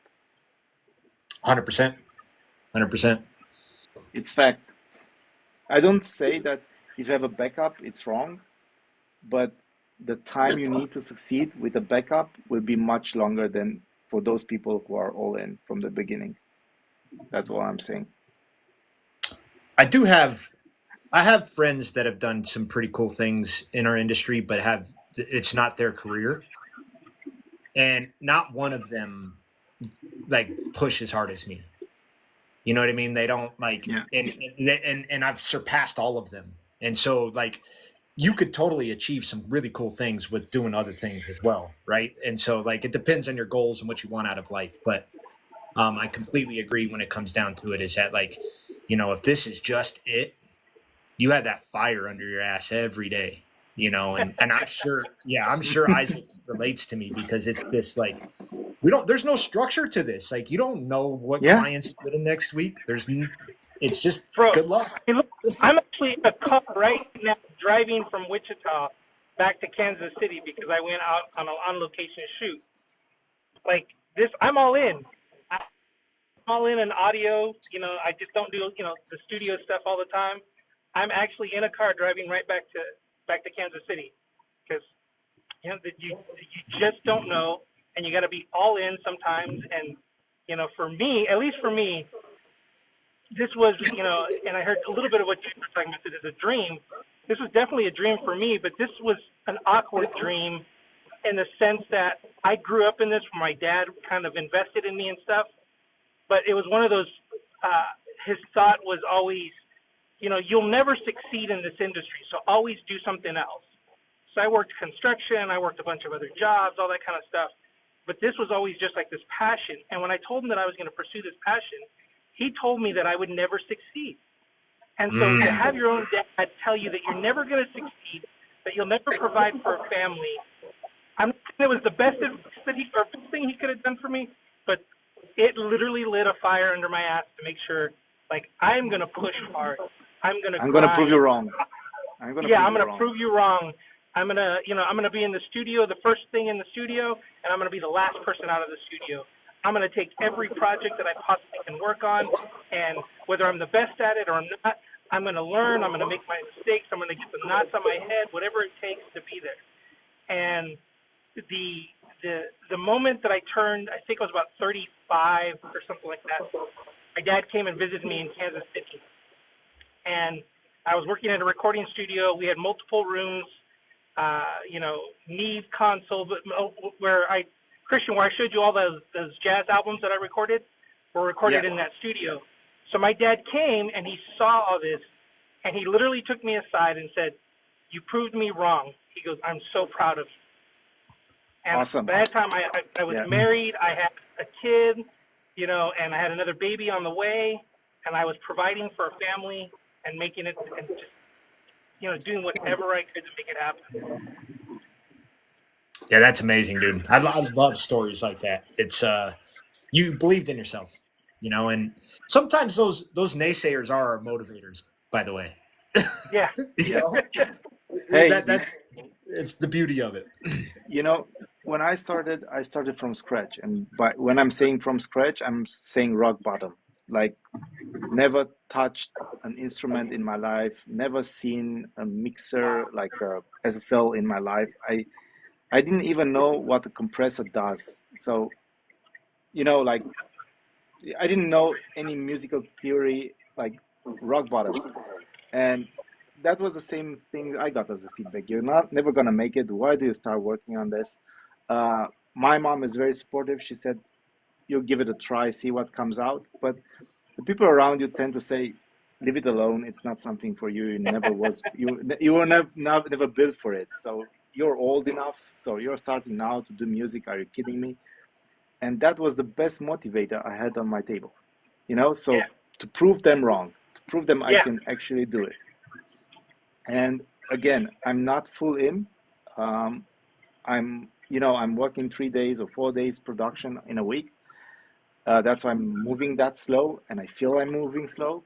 But again, my theory, I still believe in my own theory that if I would go full in, I would make the cut. But I'm not there yet with my decision. So I'm still, enjoying those 4 days of what I'm doing, and I'm somehow making it happen, but on a slow pace. Probably if I would be all in, it would be making it sooner. But again, this is a great motivator when people are telling you you're not gonna make it. That lights the fire. That makes you okay. Now that's my journey now, and Yeah. investing in all this stuff without knowing if I'm ever gonna get my money back, or this is a risk. Also doing the connections, the networking, everything is a risk. But if you don't risk stuff, this is another thing I believe in. I think success and leveling up is never in your comfort zone. It's always outside of your comfort zone, right? So going out there, taking the risk, get to know people. You'll have experience with people that you then say, oh, that was a bad experience, But if you don't try, you never get in touch with people like you guys are. I had the experience with people that I was disappointed, but I didn't let go, not wanting to meet other people and expand my network, right? There's always the chance to get in touch with someone that will disappoint you at a certain time.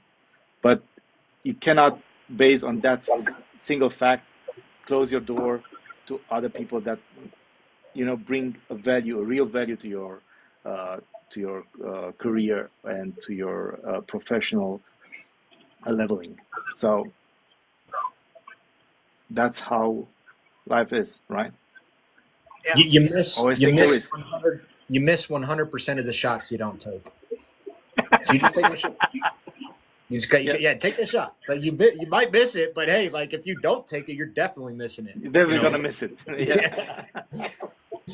Yeah. I always tell myself that I know for a fact that if I'm not doing this, I will be 50%. It will be a 50% loss, right? But if I'm doing it, it could be a 100% win. So, like you said, Rob, try it out, see if it works. Sometimes it will not, sometimes it will, but if you don't try it, you will never know. And better regret something you did than something you didn't do. Oh, yeah, I like that. Yeah, like I've been full time now, I don't know, 7 years or so, something like that. I think the only people in my life that believe in me are my wife and my father. Still, all the rest of my friends think it's a joke. Like to me, it's just it's the nature of our business. It's like you gonna do music for a living? Come on now, find a real job. That's Actually, always been the idea of it. uncles used to always tell me that when we do get together for family stuff, they'd be like, "Hey, so when are you gonna get a real job?" Yep. Like, Exactly. Yeah. Never. How was that? Always ask for forgiveness, never for approval, right? right. So There's something about and I could tell Christian, you're like this, that there's something about buying gear and doing this and building it, that there's the passion and love for it, that who cares if we make a profit? exactly. Who cares? Like Who cares? this isn't what it's about. It's about like being It's passionate. the journey. It is, journey. dude. It makes you feel alive. And like, actually, I was speaking to my father yesterday, and he was kind of telling me, he was like, I feel like I never found my purpose, and I had to push back on him, and I told him, I was like, no, you actually have a lot of purpose. My father's like a very like dedicated man. Like he's one of the most amazing people I've ever known. Like showed me unconditional love. He's great to my grandson, which is my sister's son, and he's also deeply like he's got a huge purpose in cars. He's got a hot rod and just he does a lot of cool things. But I started to think about it this morning, and I was like, maybe it's passion. Like the way I view purpose is it's the task at hand. It's what we're doing right now. This is my purpose, is to speak to you two, right? But what we're speaking about, I'm passionate about. And so passion and purpose are kind of two separate things, right? Your purpose, again, it could be walking the dog, literally, and that's like, you just got to be locked in. If you're in that moment, you're living in your purpose because that's what you're meant to do right now, right? But passion is a whole other side to life where it's like that makes you feel alive. And to me, it's like that's the gear, that's the routing stuff, right? That's like doing things that are like makes you use your brain juice, but you Yeah. love it. There's something about that, and I think like I don't know. I have two passions, and I have more than two passions in life, but I think that's what keeps me like young and energetic, and I feel alive a lot. Like I'm always constantly go go go go go. Is because I just have so many things I'm passionate about, and it's I don't know. I think it's something that we all kind of want.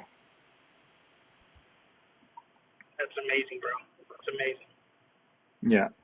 I'm like I feel very fortunate in life, and I wake up every day like grateful. Like don't get me wrong, I have my moments of like getting down on myself, right? Like I should like I think everybody has those moments. yeah, like the vision of myself. Like when I look back 5 years ago, I thought I'd be way further ahead now, and I'm not. But like, so who cares?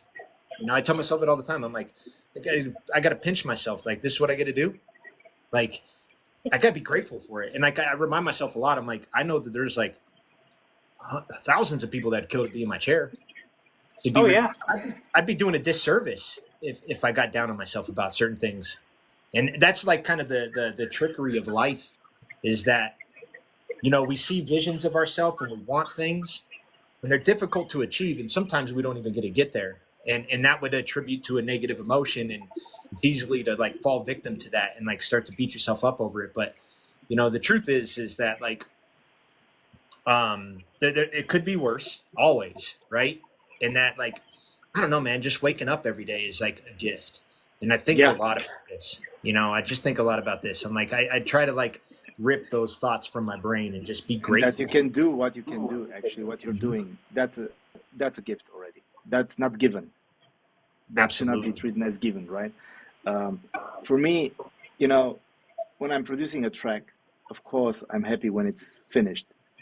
But trust me, I enjoy more the process than the actual fact that it's finished. So for me, the journey is always the thing that triggers me, that keeps me doing this, right? Is not the destination itself. It's the journey towards that destination. Speaking my language, dude. I fell in love with the process. I fell in love with the journey. I'm like, I don't even care what comes with it, man. Like, when I get It doesn't matter. or something, yeah, I was like, whatever. Who cares? I got my satisfaction when I made the track, when I did it, when I did the thing. You know what I mean? Like any trophy, anything that comes from that, it's just it's an experience. A bonus. It's just a bonus on top. Yeah, 100%. That's why, like, I love training in the gym. I train all the time. I'm gonna use this moment just to give an example for Isaac, because you were on my life, Rob, when I played that track of from what was his name, the jazz person, Jay McChan. Yeah, that's the one. That was a piece of history, right? So now the track is out there. It's on YouTube, right? So what makes Isaac more happy? The fact that the track is today on YouTube, or the fact that he had the opportunity to track that person, that history in person back in the days? Oh yeah. You can't even compare them. The history for me is the process, hearing the stories, hearing where the songs came from, hearing like being a part of that family for that brief moment of whether it was like a week-long project that we did. But what a week. It's something that I never will forget. My point. So it's not the fact that the track is out there on YouTube. It's the fact that you spend that week with that experience and having a part of history with you. So that's why totally on what you said, Rob. It's always, I don't care if I'm winning something. I don't care how much money I spend. I don't care about it. I'm there for the journey and not for the end product. Think about Elon Musk.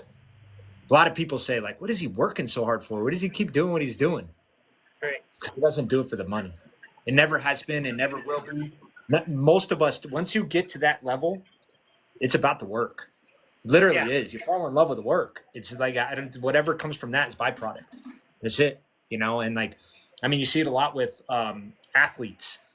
you know, and it's like you should have retired like 10 years ago. You're still doing it, you know, and you're not as good. It's because they love it. Like they like, why hang it up? You know, why would you do that? It's literally about the work itself, you know, not, and what comes from that is just like, I mean, I watched the thing from Mike Tyson, and it's very compelling to me. But he was being interviewed, and he had all of his belts laid out on the table, and he's, you know, pushing 60 years old now. And the interviewer is like, "Are you proud of these?" And he goes, it's just a piece of metal. It doesn't define who I am. It's not who I am as a person. I'm so much more than this." A piece of And metal.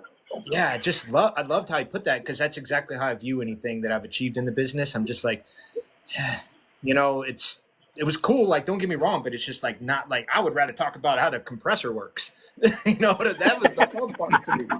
You know, I don't care about that. Like, and that's like, I don't know, like that's why I related to him so much. And when I see this is like a common denominator between a lot of high achievers or people that became great at what they do. It's like, Yeah. all of them say that. Like, I fell in love with the process. I fell in love with the work, you know, and so I just can't leave it. Can't leave it. There's a fighter. He goes by the name of Rashad Evans, and he was a light heavyweight champion of the UFC. We'll say like in 2010 or something like that. He went all the way to the championship without losing. Wow. Yeah. And I think he may have defended once or twice and then lost the title. And then he tore his ACL, and he was never able to come back. And I listened to him kind of break down what happened to him, and he was crying. And he was like, it was like I was on a speeding train and I jumped off. And he was like, the feeling is still there. And I was like, that's exactly it. That's exactly it. It's like, once you fall in love with the work, it's like, I can't get off the train now. You know, because I feel like I'm still going. And that's exactly it, dude. I was like, oh, okay, like that's what's going on with my brain in music. Like, I can't walk away. I just can't, because I'm just so intrigued by the work. Just love it. Fact. Yeah. And I think most people are in this industry are, again, just for the work. They're not that for the fame, and you know, the what comes afterwards is just a payback time, right? For the hard work you did, but they are in for the trip, for the process. Mm-hmm. Yeah, it's and look at all of us, right? Like, you know, I know, Isaac, you've achieved some amazing things in your career. You know, you look at Brian, like, very, very humble. But he's still building his studio. He achieved a lot. Still building his studio. Still Still a kid, man. He's still a kid and still learning. I'm just like, I love this stuff. This is why I love it, because I'm like, this is like the whole thing about it. It's like, he's still like young and just full of life, and it's like, I got a lot to learn. He's like a kid at the first day of school. You know, Yeah. like, Yeah. look at my new outfit. You know, and like that's what it is. That's what life's And you know about. what? No matter how many times you rebuild your studios, it's a never-ending story. You always add something, remove something, put something. So in the beginning, I thought once I build it, it's the way it's gonna stay. I just realized, nope, it's not. What's on your list? What's on your list that you don't have? So currently on my list now are the SSL controllers, the UF8, UF1, and UC1. Yep. I don't have space for them, but that's what I'm saying for 1 year now, that I don't have more space, but somehow I got to put everything to fit together. So I'm not saying that. I'm just saying that's on my list, and that's going to come. So, and a pair of speakers. Oh, go ahead. No, I just want to say a pair of speakers, because I gave the focal back, the shape, because I thought to myself, having all this piece of gear, now also the SSL board, I want something more. Not, they sounded great. So again, they were an upgrade to what I have right now. But I'm still looking out for that focal 306 or the 311, if I'm gonna stay with focal, or with the barefoots. And you know, if I'm gonna put the money, then I'll do a real upgrade to my current setup, not just a small one. You know. You go, Isaac. Sorry. I'm looking at probably within the next month to add a Neve Orbit to the system. Oh, really? Yeah, I'm gonna go. That's I nice. know. I know. Oh, what's his name? Reference Mix. He Brian. has Brian, the Brian. he has the satellite. Hmm. I was looking at the satellite. I think it has way too many features, more features than I need for right now. So I'm gonna go with the Orbit. I'm gonna go with the Neve Orbit, and I'm You gonna want to look at sum? a couple You pre's want to too. sum analog? What You want pre's? to give the orbit is the one with the summing, right? To have that Yeah. analog Yep. color Yep. It has the on blue your, and red silk yeah, on and it. the blue and the red. Yeah, Uh, I don't want in I the don't want it has the blue and the red because every piece of review I've seen on the internet, everybody says I'm gonna leave the red. I'm gonna leave the red on. So I'm I, when you buy it, just let me know if you stick with the red or you go with the blue one. the pre's probably I haven't decided. I really want something API, so I'm either thinking Cappy or actually getting an API. So Get the Hey, API if you ask me. did you say happy? Is that what you said? Cappy, Cappy, Cappy. Yeah, Happy. I was like, okay, got you.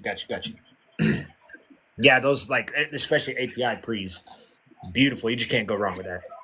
yeah.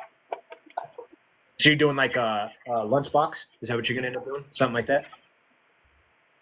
I don't know, because the whole lunchbox thing freaked me out a little bit because I've always heard that if you underpower them, if it's not powered right or something like that, that it messes with stuff. And I'm like, I'd rather just go with a rack mount.